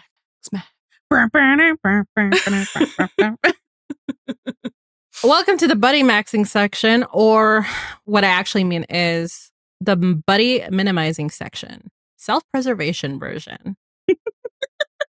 Breaking buddy news. Crickets. Cricket. Also, like, guys, I mean, seriously? The shift was one day. I would really love, I'm saying this with like such a nice voice right now. I know I started off real hard and real strong, but like, let's stop dooming. Please. I beg. Love and light. It's one day, not even 24 hours. Collect our tits and calm them. Thank you. Amen. What are people freaking out about? Just that it's not enough buddy stuff? Yeah. Because I still think there's some. Oh, we found plenty of stuff to talk about, so maybe you guys should just try harder. Or listen to our podcast. Do more. Do more. You're doing everything you can. Do more. Thank you. Jeez, this is so like combative. This is so hot take. Spicy. Ooh. Rachel. This is it's only spicy for the people dooming. If you're not dooming. Yeah, if you're still on board, choo-choo. The aggression's not at you. Yeah, it's kind love of and light. This is how I always think of it as. I'm like, if it applies to you, it applies to you. If it doesn't apply to you, it doesn't apply to you. Exactly. So take it if it resonates for everyone on tarot card TikTok. So anyway, to start us off, there's a lovely gift set on Tumblr that Rachel will, to be specific, put in the show notes. Yeah, that's my job. From Sad Gay Eddie. Incredible username. I love Sad Gay Eddie. No, I'm serious. I love them. I love their gift sets. Yeah, no, incredible. And it looks so quality. But the first GIF is Buck from 903 saying he's trying to avoid freaking out. And then it's showing Buck while he's watching Eddie being taken into the hospital. And 413 or 414, which episode does he get taken into the hospital? 14. And then it shows Eddie watching Buck being taken into the hospital and in a flash. And then to close out this beautiful, brilliant gift set is because someone he loves is in danger and he doesn't know if she's going to make it home tonight. Sounds like he's speaking from experience. Sure does. I mean, obviously they all have experience that way, but like. No, but it's because of it really stands out because of there was a buddy vibe in that fight between Cal and Lori in the beginning of the episode. So, I mean, it fits. Yeah. Everyone saw that with their own two eyes. So there's also the Buck Athena parallel of 904 and 414. She says, I can't lose anybody else. Yes. And I think Buck says the exact same thing. When he's talking to Bobby about yes, when he's talking to Bobby after he like climbs up the crane. Big tall thing with the ladder. Yeah, while there was an active sniper hunting firefighters. Mm-hmm. And he's like, you know, I shouldn't give you the speech. You already know the speech. Like, and normally I just let it go because it's very paralleled. Like the hen Athena and the Bobby Buck conversation is very parallel together. But they say the same thing. It's like, I can't lose anyone else. Yeah. And it's because Athena lost the love of her life. And Buck is like, I could lose my best friend. Also, can I just tag on to that? In the Athena flashbacks, when her partner, McCluskey, gets shot and she's just standing there and trying to save him, she gets him to safety in an armored car. Yeah. Which is also maybe a little similar to a fire engine. So, I don't know. There's something like that just like, just because she has been that person standing there on the side before and hasn't been able to help them, even though she tried. So like that way didn't pan out the same way it does for Buck and Eddie. But I think some of those beats are very similar as well. Yeah. No, I mean, I agree with you because like when we were watching that, I just felt like I was watching the shooting scene all over again. I was actually just waiting for a sniper to get McCluskey while they were just standing and they thought there. It was a sniper. Yeah. Yeah. Or I thought it was a sniper. I thought it was that a sniper too. Yeah. It brought up so many of those feelings, like when you're first watching that the shooting arc and Eddie and Buck are standing there and then it happens. Like it just like I felt like I was watching it all over again, and I really, really thought that McCluskey was going to get taken out by a sniper. But no, it's actually that he just went and started, trying to get the burglars. Yeah. So then that's also going to be, when we get to 414, going to be a great comparison for platonic versus non-platonic. Just putting that note in there for us. Oh, actually, yeah. What a great comparison. Do you understand, you guys, how much there already is? You still have more bullet points.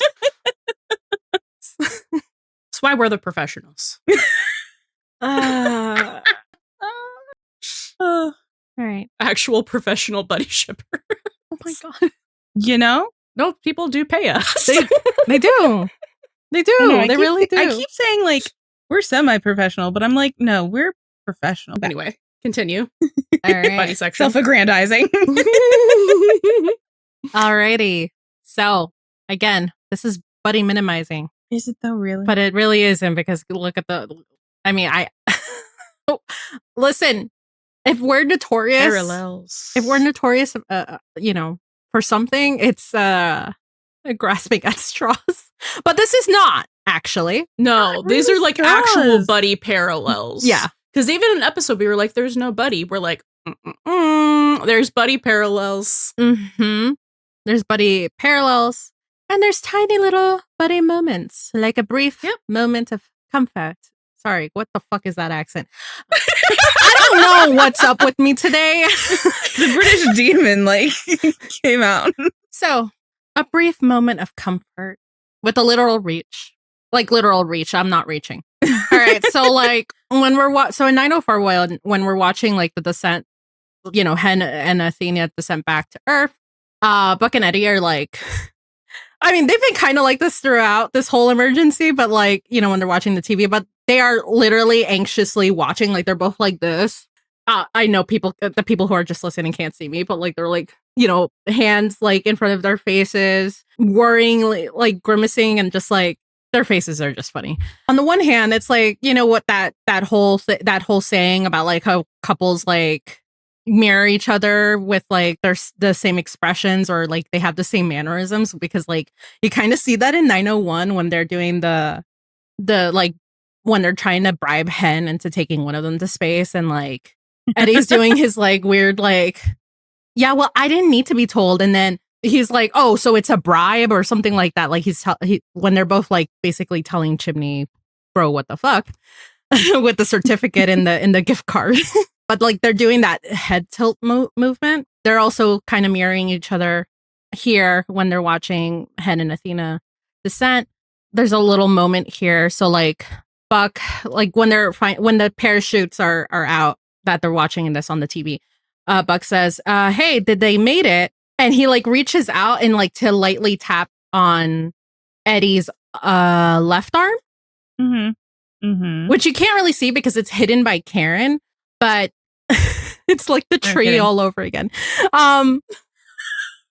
What a deep cut. That was a deep cut for Supernatural. You can definitely see Eddie react to that little tap because like his like shoulder kind of drops slightly, but he's still doing that anxious like hand in front of his face, now kind of chest. But like it's still like, hey, he's like reaching out, but it's also like it's like, hey, reaching out and like being like, yeah, look, they made it excitedly, and also kind of like a little bit of comfort because like Eddie's just been anxious this entire time, and to kind of like prove it a little bit as well, because like we have Karen in the front. Robbie is actually positioned behind them because you can see his shoulders behind Buck and Eddie. Yes, this did happen. I know not a lot of people clocked it, but I know other people did. If that makes sense. Interesting. Yeah, because you would think Buck would just like reach over and be like because Robbie's right there, but no, he all the way over. We didn't get a hug or anything, but we got a comfort tap.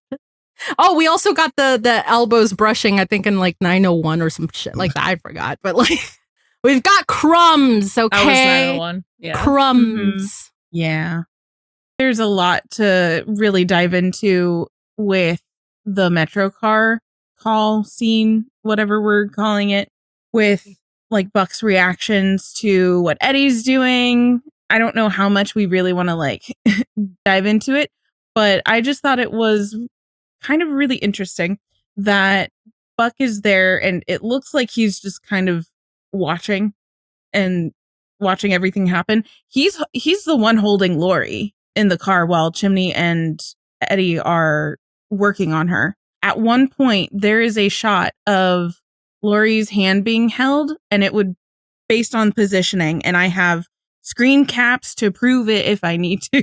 If you want a no, I believe you. Visual. I had to look at visual stills. Aid. Stills proved it for me. It's Buck holding her hand, and it was just like that specific shot of her hand being held was just so similar to me of the shot in 218 when Buck is the one whose leg is being crushed by the fire engine and he's being worked on by Hen, and Eddie is also there holding his hand getting ready to like pull him out, because there is a very specific shot of that as well. So that was just interesting. That has a lot of other implications for like Buck just like on his own, but I thought that was interesting shot decisions to throw in there. Indubitably. This is not really anything. It's kind of like nothing burger, but both Buck and Eddie are doing and I know too, Eddie says, hey, I think they made it when they finally see the spaceship reach where it needs to go. Oh. And then when they descent, Buck says, hey, they made it. So like, it's like that a prolonged call and response. Sure. Whatever you want to call it. I thought it was interesting because they both got to say something. It's just that in one they were farther apart, and then the other Buck is doing his little thing. They're getting closer. They're getting closer. I bet you they're just fine. Not okay, totally, but I think they're fine. So super interesting how in the episode before we get our first Eddie plot of the season that they've been hyping up, and it's one of the first episodes they shot of the season, even though it's episode 5, we get to see a gay man actively pursuing a woman who has so many parallels with Eddie that we've mentioned over several episodes, especially from season 3. Mm-hmm. So it's just so interesting. Yeah, Our buddy from Patreon and our Discord, Demi, pointed this out during our live reaction watch on Patreon, and it really light bulb moment for us, because yeah, that's kind of wild to very purposely bring Michael back into the forefront of everyone's brains And that is the last part of episode 4. Like, they leave it off in the flashback with Athena and Michael, like, agreeing to kind of see each other, sort of thing. And then the next thing we're going to see is very, like, Eddie-centered. Just a lot of food for thought about that, because then it's like, oh, well, we know exactly what happens with the Athena and Michael thing and how their marriage is kind of doomed in that way, but not their friendship. And it's because of Michael's sexuality and that he wasn't happy in, like, living as not his true authentic self. Yep. Which, I don't know, sounds like a journey someone else could be taking, needs to be taking soon. So just like the little again, breadcrumbing here is very interestingly intentional, I have to believe. But just to bring that back into the general audience's mind, like, oh yeah, she was married to a gay man. Remember Look this at how guy? he's flirting with her. Remember So this guy who's putting it on so thick, but is actually gay? But you still have, like, children with him? Because it's possible. And now he's super happy in Florida. Every meaning of the word happy. So, again, thank you, Demi, for pointing that out, because we've kind of run with that. And what an incredible thing to just, like, throw in there. It wasn't thrown in there. It was written with intentionality, but, like, just the way that everything is shaking out sequentially. Yeah. Well, this brings us to our what if Buddie Forecast. Maybe some pontifications. This is based on nothing, because we know nothing. Yeah. So take all of this with the smallest grain of salt. But like what Sil just said, we're gonna hopefully see soon, like, how Buck and Eddie are actually interacting. And I don't think they're gonna be like at complete odds. Yeah. But I think they're gonna be fine. Like, I think that they're gonna be acting like everything's fine, like, to each other and to everyone else. But like, there's something there. And something's there, but everyone else is like also like side-eyeing them. Yeah. Like, Ravi's definitely absolutely side-eyeing them already. Oh yeah. Because Ravi's gotten an earful of it, you know. For 6 months. For 6 months. For 6 months. And I'm curious of what more is being said. Like, in the group chats that don't involve Buck and Eddie, you know? I think I said it in the last season 9 special, but I'm going to say it again. I need to see Eddie's point of view of like, is he aware of, like, Buck being weird about this? Is he weird at all about, like, not being partners with Buck? Like, I need to see his point of view on all of this. Which leads me to, I guess, pontificating on what mayhaps we could get in 905 or 906. The percentage I think either of these things are going to happen is not high. But I'm it's just not gonna zero. But it's not zero. No. The chances are low, but never zero. Gay Eddie Crumbs in 905. Crumbs. Let's It's go. plausible. You know, the same way we got Crumbs in Confessions. That's kind of what I'm thinking, the style of that. Eventually, we're going to collect so many crumbs that it will make a loaf of bread. Bready. Oh my god. Oh, It always comes back. Oh, Brady. Back in the building again. I don't know how we always do that. Oh my god. I did not think of that. Continue. But yeah, I do not think this is coming out the day that 905 airs. Oh.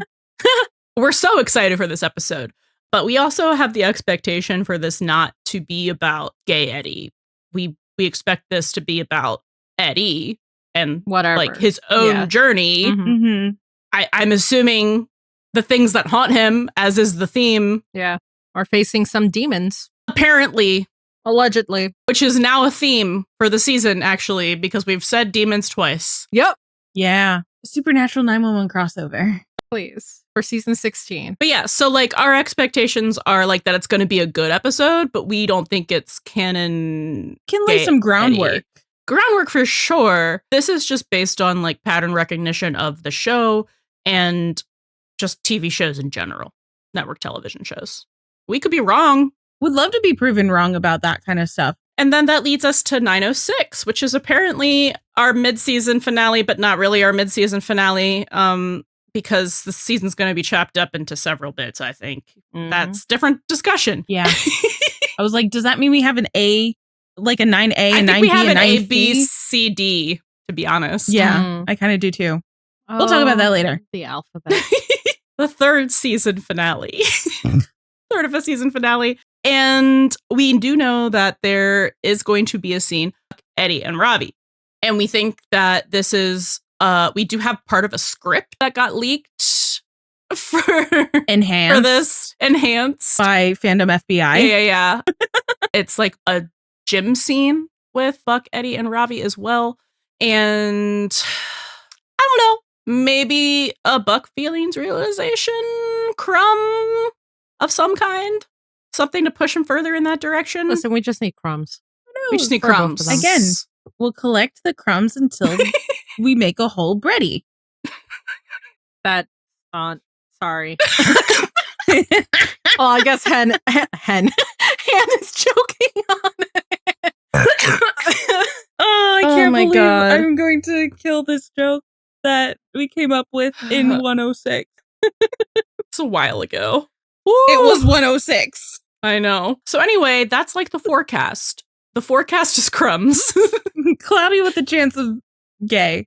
Happy to have accidentally given you a wrong forecast. If it turns out that there's, more than crumbs. It's like we'd be real meteorologists. Well, we are. We're reporting the news. Because they're wrong sometimes. So it's fine. It's true. Can't win them all. It's true. So Anyway, this has been Buddiemaxxing. Minimizing. now back to you. Us. Now, we're going to go into the looking glass and talk about some season parallels. Anyway, we actually came up with either a parallel from episodes 3 and 4 to each season, or there was actually a reference in these episodes to something that happened in another season. So we're going to go through 8 things.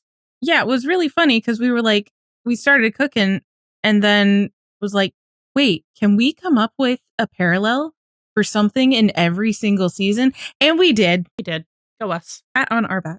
All right, starting off strong with season 1, Michael returns with some deep riz. I still hate He that really I did, wrote though. that. But he really did. I mean, he came off like Athena says, he came off real strong there. Oh, yeah. Go off, gay man. It's so true. No, it was so true, though. We have Michael back. Well, not back, but we get to see him again after young him, after so long. Mm-hmm. And RIP to the friendship that Michael and Bobby had. I'm sorry. Oh my God. We miss it. We could have had it all. But anyway. Yeah. All right. And then a couple season parallels for season 2. Again, that callback that Harry mentions about learning to be of service to others when worried about someone you love, that was instilled in them by also Michael again in the season 2 opening with the earthquake. And then also at the end of season 2, we notably have another reference to major traumatic leg injury, with the amputation in 903, but Buck's leg crush in 218, and maybe it could have gone a different way. Just anytime there's a leg injury, we're gonna be like, oh, Buck, it's just what happens. His leg should have been amputated. Like, to be clear, in reality and realism. Twas crush. Yeah, that's a crush injury. Silly Anyway, little fuck image. realism. So, I could see don't something care. bubbling up out of you. For some season 3 parallels, we have tsunami parallels. I already mentioned it already about how May's handling the how she was working on Robin and her reaction being so mature as opposed to how she was back several seasons ago when facing a woman bleeding out in her car. There's also, I think the structure is also very similar because you have Hen and Athena in space, so it's kind of the equivalent to Buck and Christopher being stuck separated from the rest of the 118. They have their own adventure within that emergency. I mean, this was traumatic as opposed for like Athena. It's more like healing in a way, you know? Yeah. So Hen and Athena are also in space. The 118 are working the emergency, going to the calls that are the emergency strongly affects certain victims and stuff like that. So it's very like structurally, like it's very, very similar. Which is why I think is very good. Like, you know, the emergency on the list of emergencies is very high up there. Part helps its or like plays into its success in that way. There's also just like the nature of like the water in the Metro car is just always kind of anytime we get like a water emergency or like some sort of water related, it's going to reflect back to the tsunami and or the well, just saying. And then of course there's the Emmett aftermath, because season 3 was where we got Athena Begins, and we learned everything about Emmett and how Athena had to grieve and move on or move forward. And we're seeing that parallel very, very much in season 9 after losing Bobby. That one's pretty up front and center. And then for season 4, Rachel mentioned it earlier, there's the parallel of the flashback of Athena, you know, trying to save her partner. And in season 4, Buck actually saving his partner, and fire engine, armored car. Those are really similar, right? They're similar imagery, yeah, for sure. And then also, you know, the gay thing that I mentioned. And then for season 5, we have Maddie, like, you know, wandering into the ocean to kind of let go. And then, you know, has all of these memories of, you know, her family and Chimney. And so she decides to not. She doesn't reach out, but she does not drown herself. That directly parallels like Athena getting told by her younger self to let go, and she decides to not. Kind of very similar with like wouldn't it just be easier to like float away? Yes. You know, I think just inherently there's a lot of drowning wouldn't be floating, but yeah. Well, I was going to say, I think inherently there's a lot of parallels and similarities to be found like conceptually with the idea of like space and water stuff. Mm-hmm. I have more thoughts on that. Maybe I'll make like a little video or a post on Twitter or something about that, because I was kind of cooking on something. You should do that on Tumblr. Ooh, that too. And then this is my big one, so bear with me with the quotes on this one. So the season 6 parallel is Buck's coma dream, where he's kind of like in this pseudo perfect world in his coma dream, where his brother Daniel never died. His parents give a shit about him, but other stuff's a little wonky, and he realizes that it's a coma dream and that he needs to get out, and he's trying to get trapped there by people. Like his parents are like, no, like, we love you here, basically. And like Christopher is like, help me find my dad. Where's my dad? And then Daniel's like, you can't leave me all alone. And then he has to face himself. And fake Buck says, there's nothing for you in that room. No one in there needs you. Because that was kind of the crux of it. It was just like, the people in this world like love you and appreciate you, and like they need you, and like you can fix things here. Oh, Chimney shows up too and is like, I met Maddie, we can get her to leave Duck. Like it was like he could fix everything, right? Mm-hmm. But he said, I'm not going back for them. I'm going back for me. So he chose to go back for himself ultimately. And I think that's a direct parallel, like for many reasons, to episode 4 with the monologue or conversation that Athena has with herself. Mm-hmm. So young Athena says, you need to let go. You've hung on for she's nicer about it. You need to let go. You've hung on for so long, been through so much. You could just float away.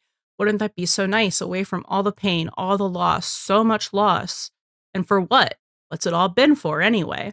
So, you know, nicer and like a lot more convincing. And just like, no one needs you. I think Athena is a little nicer to herself than Buck is to himself. So yeah, That's par for the course. Yeah. I mean, to be fair, this is like a younger version of herself and not like a weird psyche coma dream version of herself. So I think Evil twin, like. Yeah. So then Athena says, for all the moments in between, like that's what it's all for. No matter how far apart they may be, like stars, there's so much dark between them, cold, empty forever. But as long as there's light, there's hope. They keep us going, those stars, those moments, like a dance between lovers or a laugh between friends. They pull us along, they warm us, they blaze. And all that's good until the darkness, not today. Pain is the price we pay for joy. And it's a fair trade, a good deal, because any second, instant moment of joy is like a diamond in the darkness, like stars. But letting go and floating away is not how you get to the next one. That's not how you get to the next moment of joy. And young Athena says, then how do you do it? Athena says, by reaching out and going together. So it's very much that they were both facing, like a deep psyche issue with themselves, and the only way for them to break through was by confronting themselves. Mm-hmm. And the way they did that was by talking to themselves. Mm-hmm. Like and I love it because I love Buck and Athena parallels because there are so many of them. Mhm. But like these are the only characters in the show that I think have that so far that we have a scene where they talk to a version of themselves. Yeah. And I just think it's such good like symmetry, different journeys because Buck wasn't grieving necessarily, but it was the same thing. It was like, why don't you let go of all the pain in the real world where you don't feel like you're needed or wanted or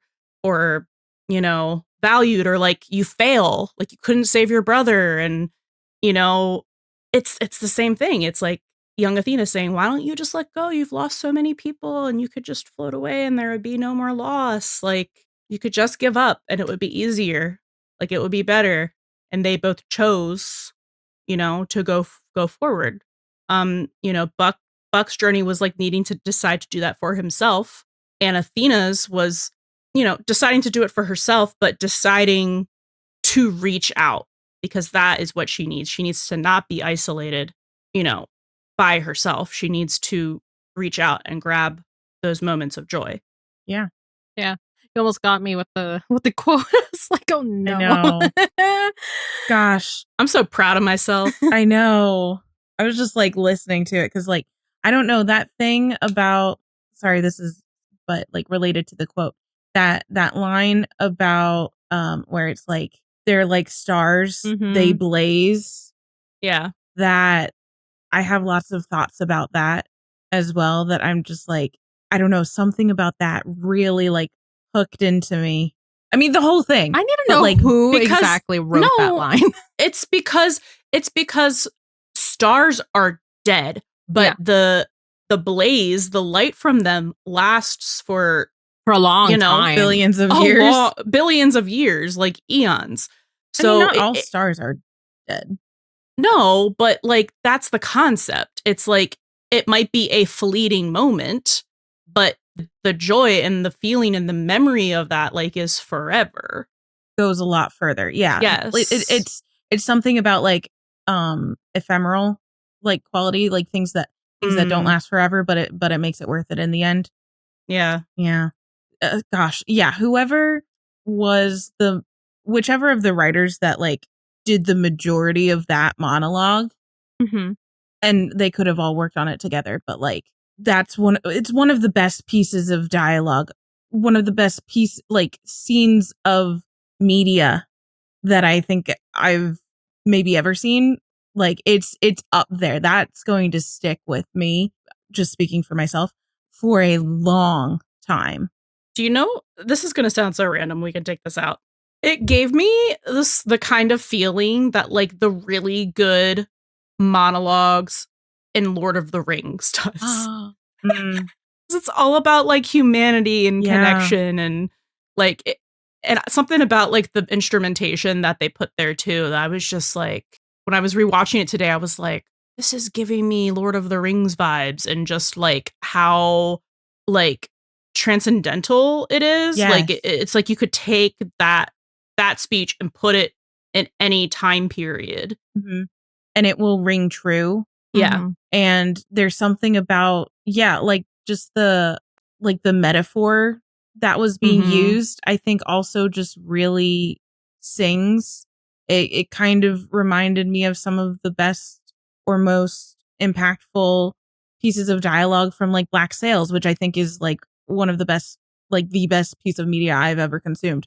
And so it had like a lot of those kind of beats where it just like reaches really deep inside you because it speaks to something so true and personal, but also like universal as Yeah. well.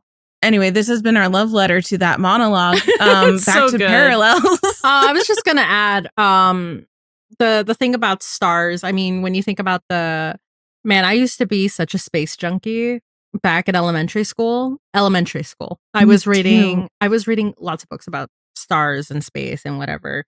But like the lifespan of a star, I mean, you've got like 3 outcomes when they finally die. So a star Mhm. either turns into a white dwarf. I believe that's what it is. Oh wait, hold Yeah. on. High mass stars explode as supernovae, leaving behind. All the gas and dust. Well, a high mass star will leave behind a neutron star or a black hole. And then low to medium mass stars will turn into white dwarfs. I don't like, it's not like there's something here. There's something here and there's like something not here. But like what I'm saying is it's either you turn into you either turn into a white dwarf or a neutron star, or you're literally a black hole, you know, if you get what I'm saying with Black hole in your grief. Yeah. Yes. I know exactly what you're saying. You either explode as a supernova, emitting all of your light and energy outwards to then become other stars for the next generation, Mhm. or you become a black hole and you suck all of the surrounding energy into you and it can never see the light of day again. Yeah. So you have to make a choice of what you want to be. Do you want to emit light, and then essentially live longer through other like entities, or do you just want to like suck everything in, collapse in upon yourself, Yeah. and just like have that be that And be consumed. And for Athena, like grief is a black hole for her. So like, does she want to be consumed by all of that and not move forward, or does she want to, like you said, she's circling around that event horizon, and she needs to reach out for someone to pull her out of that gravitational field. Yeah. Glad we brought actual space into it. Yes. I freaking love space stuff. Sorry. That's more actual science than when was in the gravity portion of that episode. Good job, guys. Oh my God. We'll be your 911 science supervisors. No, just kidding. No. Okay, now back to actual like season parallels. We were cooking. Good job. High five. Yay.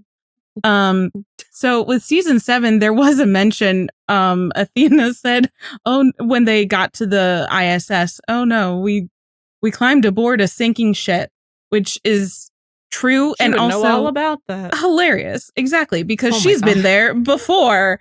Poor Athena. Except Bobby was there the first time, and they were able to help save each other and be there together. And the whole like conflict is that Bobby isn't there for this time, so she has to find someone else to be her life raft. Yeah. Mm-hmm.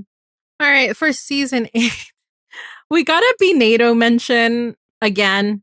I mean, you know, first it's Buck coining that term, and then we have Lori saying it in universe, like again, like bringing it back.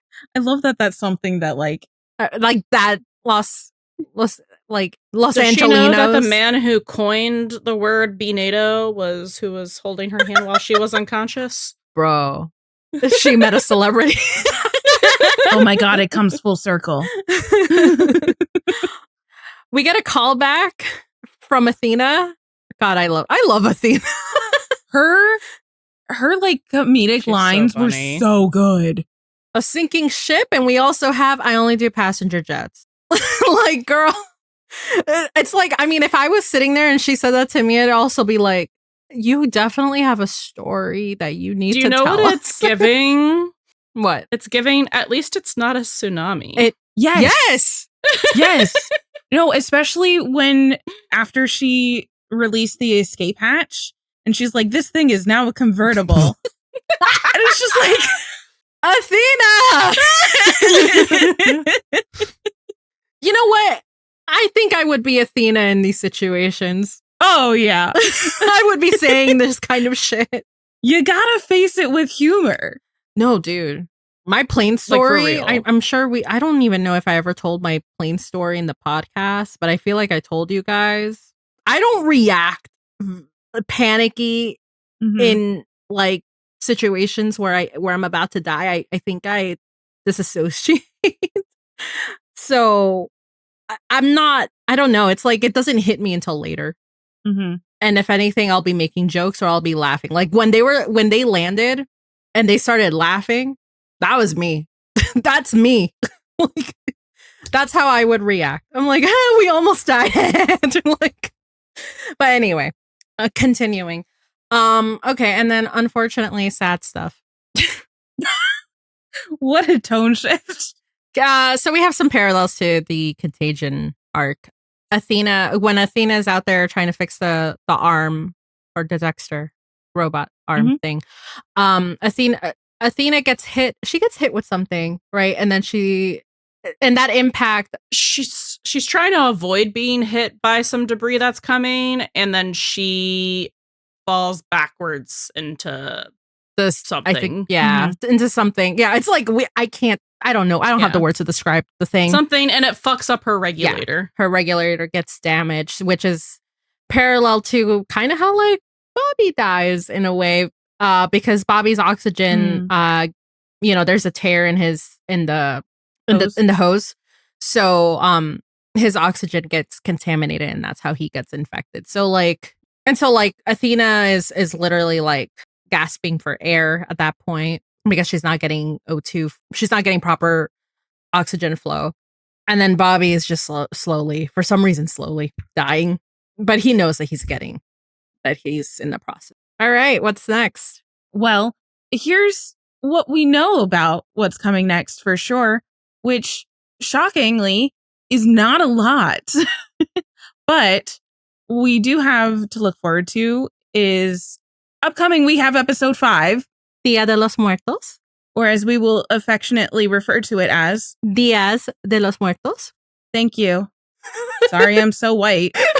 Did you never take Spanish class? No, I took French. None? That's the dumb. fact that I know this. And I could answer. I know. Anyways, so that episode is going to be... This has been Spanish lessons with Syl. No, actually, I might need you to teach me. So that episode is going to be airing on November 6th, which is, I think, the day that this comes out. And it's today, guys. Get ready. And we really don't know too much. All that we kind of know is like from a quote from Tim. I don't have it here, so I'm going to paraphrase it, which it was essentially saying that Eddie who's always poo-pooed, who's historically always been, yeah, you did say poo-pooed, been skeptical about things, might end up joining Buck on that kind of train. So, and that we know it's going to deal with Eddie and it's going to deal a little bit with Buck. And that's kind of all we know. We did see a promo at the end of the last episode.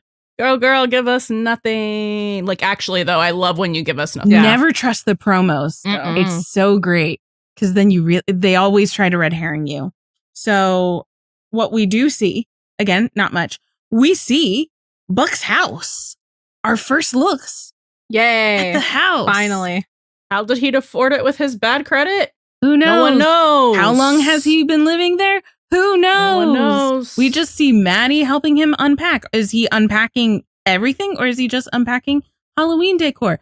Who knows? But he thinks his house is haunted, it looks like, which is so typically likely thing for him to think. No, and if it is haunted, I mean, the most likely place for him to move in, a haunted fucking house. He would. Like, Actually, yeah. Yeah. unknowingly stumble upon it, just like he unknowingly stumbled Maybe upon it's a Buckley family thing. Like they bought, like Maddie and Chimney bought a murder house. Oh yeah. Yeah. It's a Buckley thing. And Buck brings like an actual corpse, thinking that it was a prop. Oh my god, my brother in Christ, my dude. Brother in Christ. I don't know why I said that. Are you talking about Father Brian? No. I know, I'm That's kidding. our father in Christ. I said brother. She was specific. She said brother. He said brother. That's Okay. I don't know anything about Catholicism, guys. Anyways, so that's all we know about Buck. He gets scared. Something in his attic. It looks like. What is it? Who knows? Is it another raccoon? Who knows? His own shadow? Maybe. Then we see Eddie, and he's in the middle of the street. in the parade. And there's a parade going on. Yep. And it looks like he's being haunted in like his expression or by hunted. something. Hunted? Who knows? And also, I think the only other thing we know is that like there's some sort of quote unquote demon possession as like the emergency. That's okay, it. supernatural. We love that actually. Also, just to add, we have this like this still that magically appeared on somebody's IMDb. I think I mentioned this already, maybe in our season 9 perspective, or whatever. Yeah. And who knows where that's from? And it's Buck holding what I think, and I think we all agree that we think it's a ring. Other people think it's a coin. So maybe that's just a cursed object. I mean, allegedly cursed object. So, because this is 911. Yeah. Who the fuck knows? So, and I'm sorry, and it's probably featured in this episode. So that's all that we know for sure. But here's some other things to keep in mind for like episodes going forward. So we'll eventually have Athena dealing with Harry wanting to join the academy and the fallout from that. Mm-hmm. I wouldn't be surprised if we saw that in 906 or something. Mm-hmm. And then we kind of think we'll probably see a Chimney captaincy for real, like a ceremony, because it looked like there were some similar behind the scenes sort of. Yeah, we still haven't seen Athena in that red jumpsuit. Yeah. And Karen in the white dress and May in like a green, like a olive. I think it's olive green. Or if it's not green, it's gray. I don't know.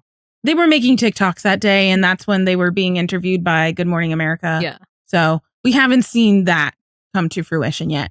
Another thing to keep in mind, just like we were saying, Halloween episodes for Buck are kind of pivotal. He should always just be haunted by something. Something always happens to him during Halloween. Like or we have the episode after Halloween. That too. That works too. But last year we had Billy Boyles and that whole thing. Historically, what other Halloween episodes have we had? In 306, Monsters. That was when Buck was chasing down the lady who was driving the car that like ran over the biker and like had a head injury. Buddy saved her there. But also the Buddy reconciliation for the lawsuit. And what happened to him in the 207? Oh, and then 207, thing, right? in 207 Haunted, that's when Buck wrote his little letter to Abby and said like, you're the ghost haunting my narrative. Mm-hmm. And also just Shannon was introduced, like we met Shannon for the first time in 207, just saying.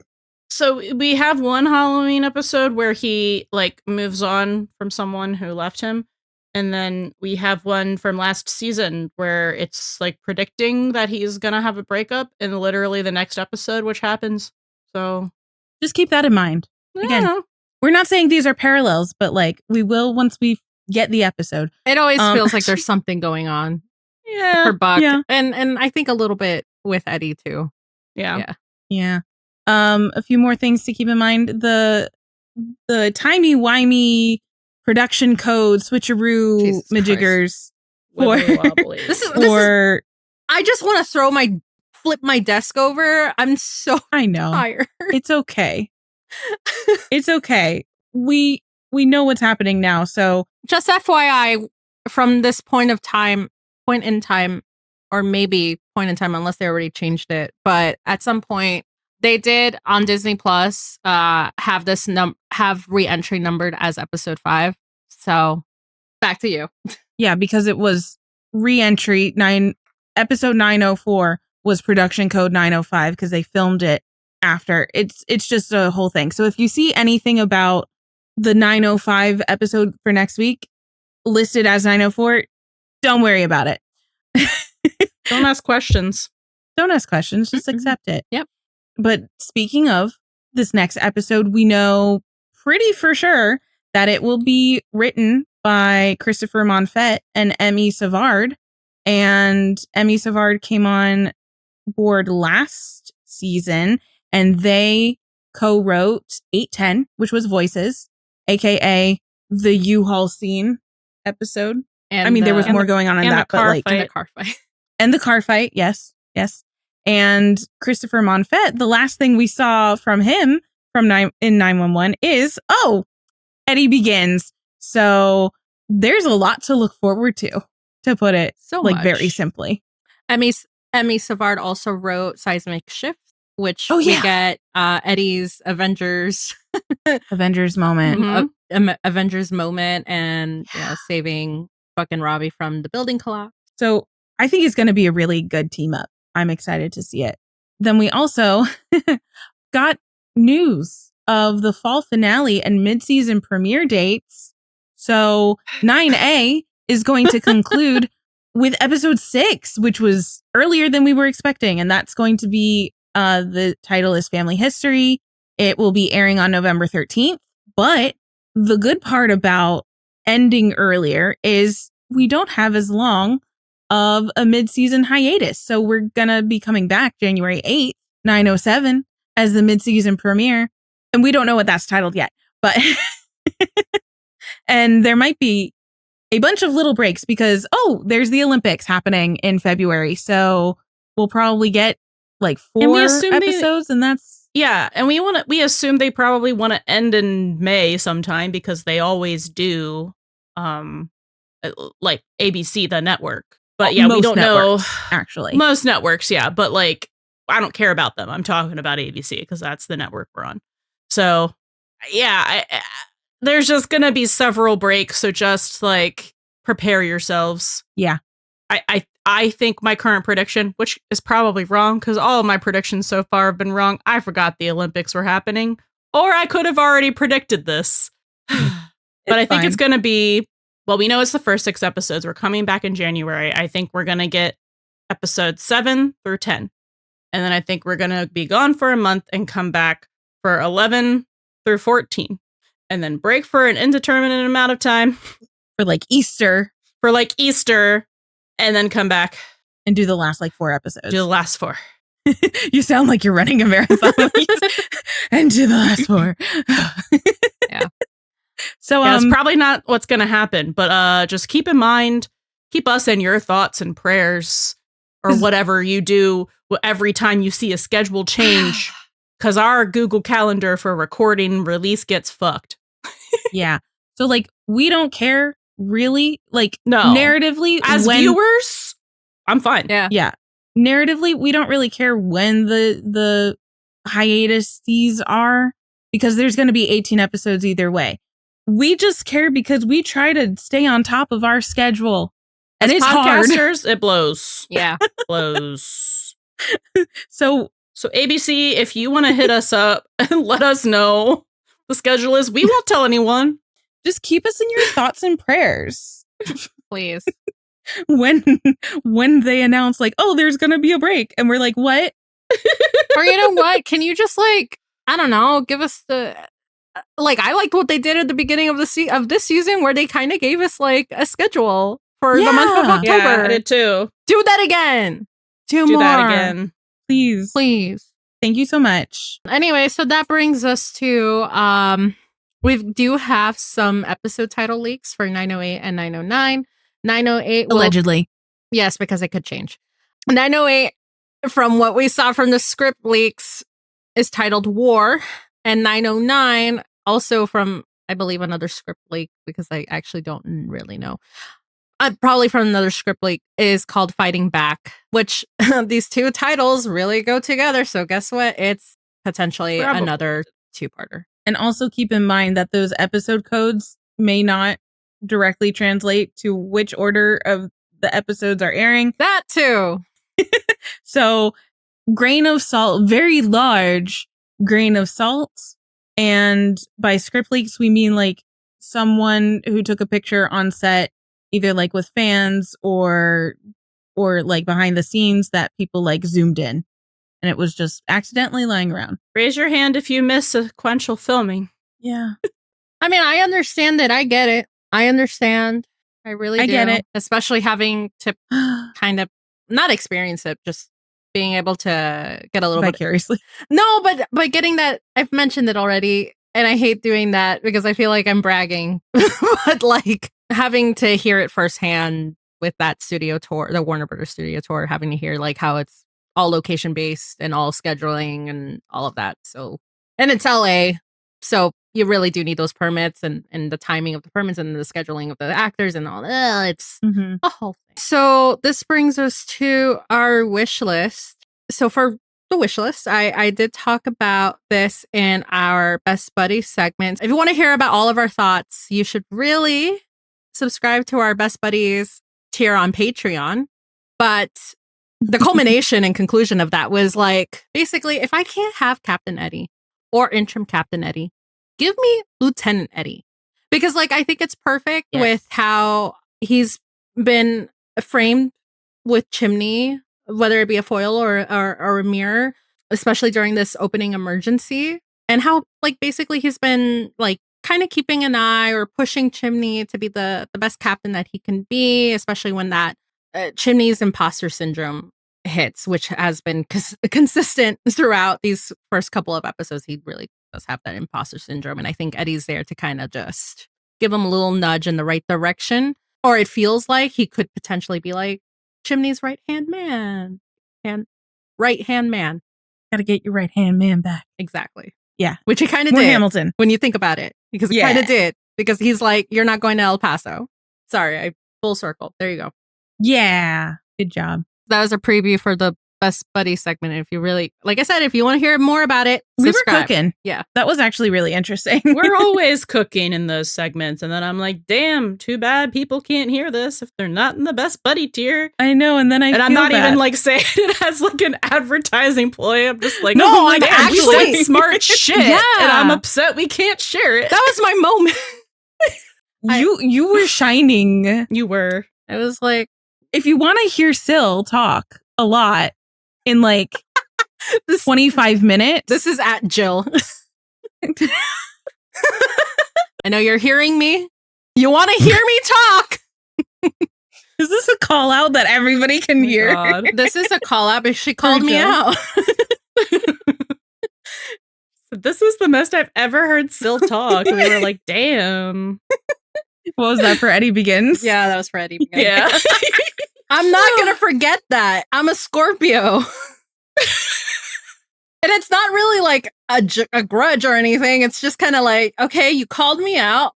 I'm not going to forget it. And I'm going to keep calling you back out. This is a public call out. I'm sorry. I mean this in all like jokey at Jill specifically. We're so spicy in this With episode. love. Jesus. I don't know what energy I brought. It's great. I wish I could bring this energy for all of our episodes. I'm sorry. On our wish list is the potential for a Valentine's Day episode. Yes, we just said that the Olympics are happening all of February. And no, it probably wouldn't be actually airing the week of Valentine's Day. But why let that stop you? You know, it can be anytime. It's an evergreen holiday. No, I could think also do a belated Christmas episode. Yeah.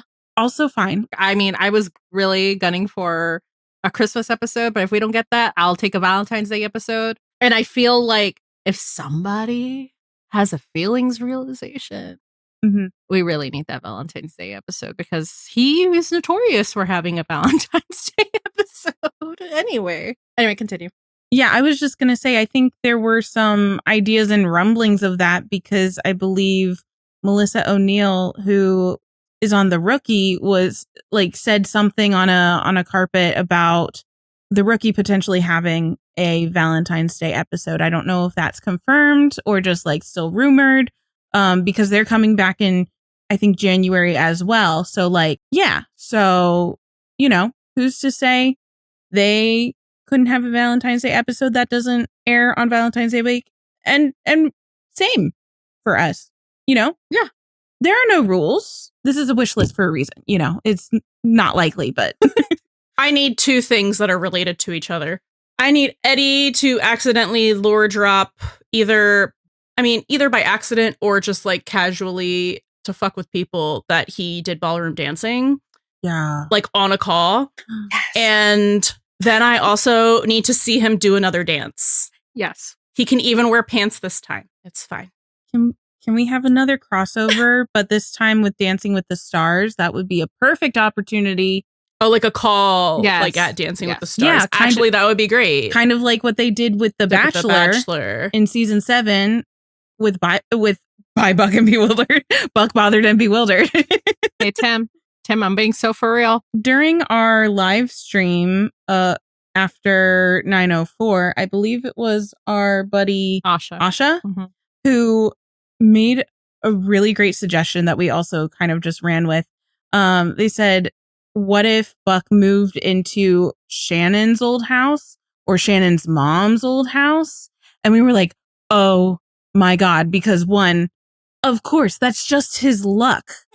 Because something always has to happen to Buck on Halloween. I'm gonna get a home that's all mine. All mine is still haunted by Eddie, like in his narrative. No, but like this is specifically for 905, which, you know, this is way past, like, Yeah. It's already set in Someone things are write set the in fic stone. and then tag But- us and Asha in it, please. Thank you. Yes, if anybody takes this idea and writes a fic about it, please tag us because that would be so fun. Because if Buck were to move into Shannon or Shannon's mom's old house, that would be such an amazing way for Shannon to haunt both Buck and Eddie's narratives in this episode. Mhm. Like, that would be just such a great tie-in while also honoring like their separate storylines. I think that would be kind of like opportunity for hilarity and closure and like deep conversations. And it's never going to happen, but like that would just be so funny It would be to hilarious. me personally. And you can feature the ring, like if it's a ring, the ring, let it be like Shannon's old wedding ring or something. That would be And it's actually like a Diabolical. Diaz family heirloom.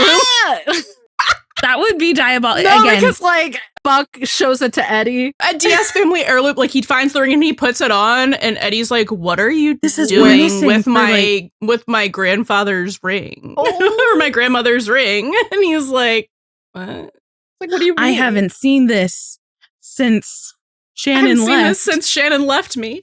Oh, Would be so fucking funny. Yeah. Again, if anybody writes this, please have this idea Tag for free. us. Just tag us. Would read. Karen and Maddie karaoke. Just give me Tracy Toms needs to sing on the fucking show. Yep. Yeah. It's season 9. I'm tired. Let's go. I'm still manifesting that musical episode. Yes, because, I like, know, but I you feel like want it. karaoke is more likely. That's fine. I'm giving options. You're going to be so sick of me because I'm going to be saying this all season or until they do it. NDE.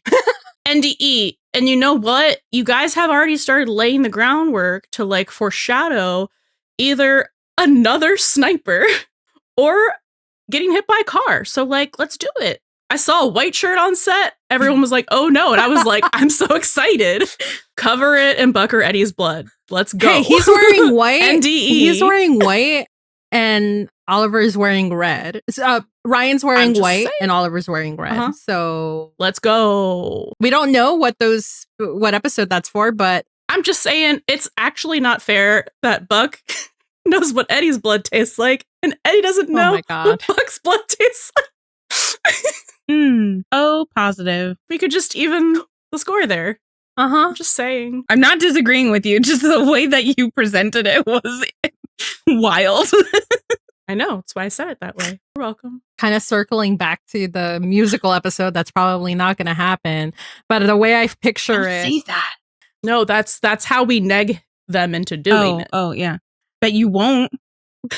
anyway, the episode that's probably not going to happen, the way I picture it is like, I don't know. I guess everyone except for Buck, because I'm going to give Oliver some grace here. Everyone except for Buck is like infected or with like some kind of gas that makes them sing, or maybe he's imagining them everyone sings so like that Oliver doesn't have to. So, or he's in a dream. He's on laughing gas. I don't know. So we get a musical episode. Also gives you some great built-in parallels for Contagion. So, whoops. Oh my God. We're back again. Yeah. And another thing on my wish list is like actually seeing and going with Harry like through the fire academy now that he's applied to be in the LAFD. Especially since, and this is also assuming that he gets in, which we're pretty sure he would. He's basically a legacy, right? You know? I don't know if that matters at fire school. I don't know. Well, also this is unfortunately not 911 nepotism. It's not nepotism. No. They're just going to be like, we heard great stories about the great Captain Nash, and that's it. Yeah. So I would love to see like follow Harry's journey through the fire academy, especially since we've never really seen a begins for any of the characters from day zero. It's like it's like always a montage if we see them go through the fire academy, like with Hen and Chimney, and I think that's it. Yeah, that is it. We see Buck's like first day on the job, but like never the actual journey through that. I think that would be really cool. And that would also help like build out the world even more too, because then you get his fellow recruits and making friends with them there and all of that like interpersonal stuff that could be great for introducing some side characters, some conflict. I don't know. Just like it would be really cool to see begins from the beginning, like in real time, specifically, not like a flashback. And on that note, May there too. Thank you. Yeah, that'd be fun. I'm becoming too attached to May being a firefighter, a paramedic, because I'm like pretty sure they're going to send her to dispatch. The more we talk about it, the more I'm like, it would just actually be cooler. Yeah. In every way if you sent her. I'm happy either way. To the fire academy. Is there You're always happy either way. Like, is there an equivalent? Don't call me out. Like a field medic that's not a firefighter?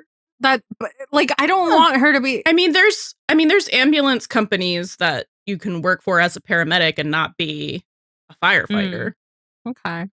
Yeah, because like I know like another popular-ish option is nurse, but she's got to go to too much school for that. Yeah. I don't like. It's like we're thinking out of the box because like it's too obvious to send her back to dispatch, right? But like it was also obvious for Harry to be but that go into LAFD. That's not but the problem with that is that he's already like since season 2, like he's already admired that job. Yeah. So that was written in the text that was going to happen. That was foretold in the ancient texts. Yeah. With May, we don't know.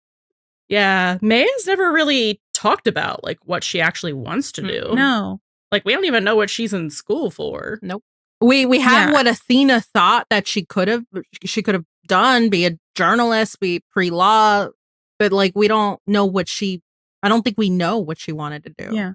No. Okay, so we would like to see some more like May figuring out like what she wants to do. Also, on that note, like I do want to say this, but like I just feel like when you're trying to predict story beats for these episodes or seasons, and like it's like the obvious thing, it's either gonna give it to you in a way you didn't expect, and I'm so stuck on that quote from like I don't know if it was Supernatural. Jensen. Yeah, they're gonna give it to you in the way they didn't expect, or they're gonna subvert your expectations and not do the thing that you thought that.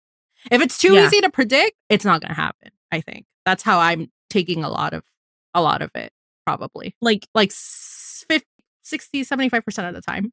That was Like such a point weird A and range. point B might be the same, but how you get from one to the next will be totally different. Yeah. I think my last one for today, my last little wish list item is episode 911, the 11th episode of season 9. And I'm giving this idea for free. Should be titled, What's Your Emergency? Because then you can say like episode 911, what's your emergency? And I just think that would be so great. And also, if that ends up being the musical episode, I think that would just be the little cherry on the sundae. Really cute, but just like, because I don't want to call it episode 911 because no. So I'm going to forever call it episode like 911 of 911. What's your emergency would just be great because I don't think they've done that. I would just like to go on record that was my idea. Thank you. It was? Yep. You don't remember the conversation? You wrote it down, but it was what I said. I said, what should they call episode 911? What's your emergency? And you were like, yes, I'm writing that down. Oh yeah. I just think that would be really great. So that was it for this episode. We're probably, once you're finished listening to this, we're probably going to be watching 905 now. So, or very soon. Yeah. So, or you already watched 905 and you're like, actually, I don't even know. We don't know. We don't know what's happening. I don't know. Hope it was great. Hope you enjoyed. Future selves. We'll check in with us, or you can check in with us after the next episode and see, or you how can we're doing. Check in with us during the episode and watch it with us if you're on the $5 or $10 Patreon tier. And you can watch us potentially lose our minds in real time. That's true. What a treat. Actually, we're really funny that we actually get to. Don't say that. But what a treat for people who get to like actually be there for any of the crumbs that we get. Yeah. Oh yeah. Like imagine if people had been there while we watched 11, 8, 9, 10, and 11. Oh. I wish Patreon had that feature like back then because our reactions were so wild. Those are on YouTube. I mean, they are, but it's like, you know, being in that moment. It's not the same as experiencing it all together. As part of a community. Oh my God. Yeah. Yeah. Anyway, this concludes space. I'm so happy we went to space. I hope we never do it again. Space scares me. But not as much as the ocean. No, and actually, which is what I know that I said at one point that we should do a submarine emergency, but actually I would hate that. Please don't do that. What else can they do? That's a loaded question. They've been to the sky, they've been to space, they've been to the ocean technically on a cruise ship. They haven't done a hurricane. Technically, I keep saying that too, but technically it was like the hurricane with the cruise ship. But that was also I know, but they haven't done a hurricane on land. And I want them to do that kind of. They call it cyclones mostly, right? So like do they even reach California? I don't know. I feel like I should know this. There are hurricanes in the Pacific Ocean. There are, yes. But don't they usually go the other direction? No, some go to Hawaii. The southern hemisphere. They spin the opposite direction in the southern hemisphere. Ah, okay. We also haven't done an earthquake related thing in a while. Well, they've done a lot. Well, microquakes. They did 4, and then they did the. They have no. I keep thinking they've only done 2 shifts. and 4. They've only done 2 and 4. I know. I keep thinking seismic shifts is earthquake, but no, it's just like explosion. But it was caused by an earthquake. Yeah. Yes, a 2.5. Mini quakes, more mini quakes. So they just keep I don't doing think they can. Quakes. Yeah, I don't think they can do another earthquake unless it's like the big one. Well, I didn't say another big one. I said earthquake related thing because like they did the landslide and like I don't know. Get creative. Horrible shit happens in California. That's why I don't live there. Okay, so they did mini quake with mudslide. Mini quake causes building collapse. Mini quake causes what's next? Well, they already did water stuff. Damn, I'm running out of ideas. Tim, they need a volcano. There's a I wonder where's the nearest volcano in California? I mean, near LA. Sorry, nearest volcano to LA. How have they not gone to the tar pits? That's a great question. I'm pretty sure it's out of their like jurisdiction, but like, because But they can do something. like that's kind of muddy. Apparently, earthquakes can cause basically sinkholes. It says liquefaction. Oh, sinkholes terrify me. Do that. Yeah. Like a giant sinkhole in the middle of the They city. haven't done a sink. Ooh. No. Yeah. Sinkholes, tar pits, volcano.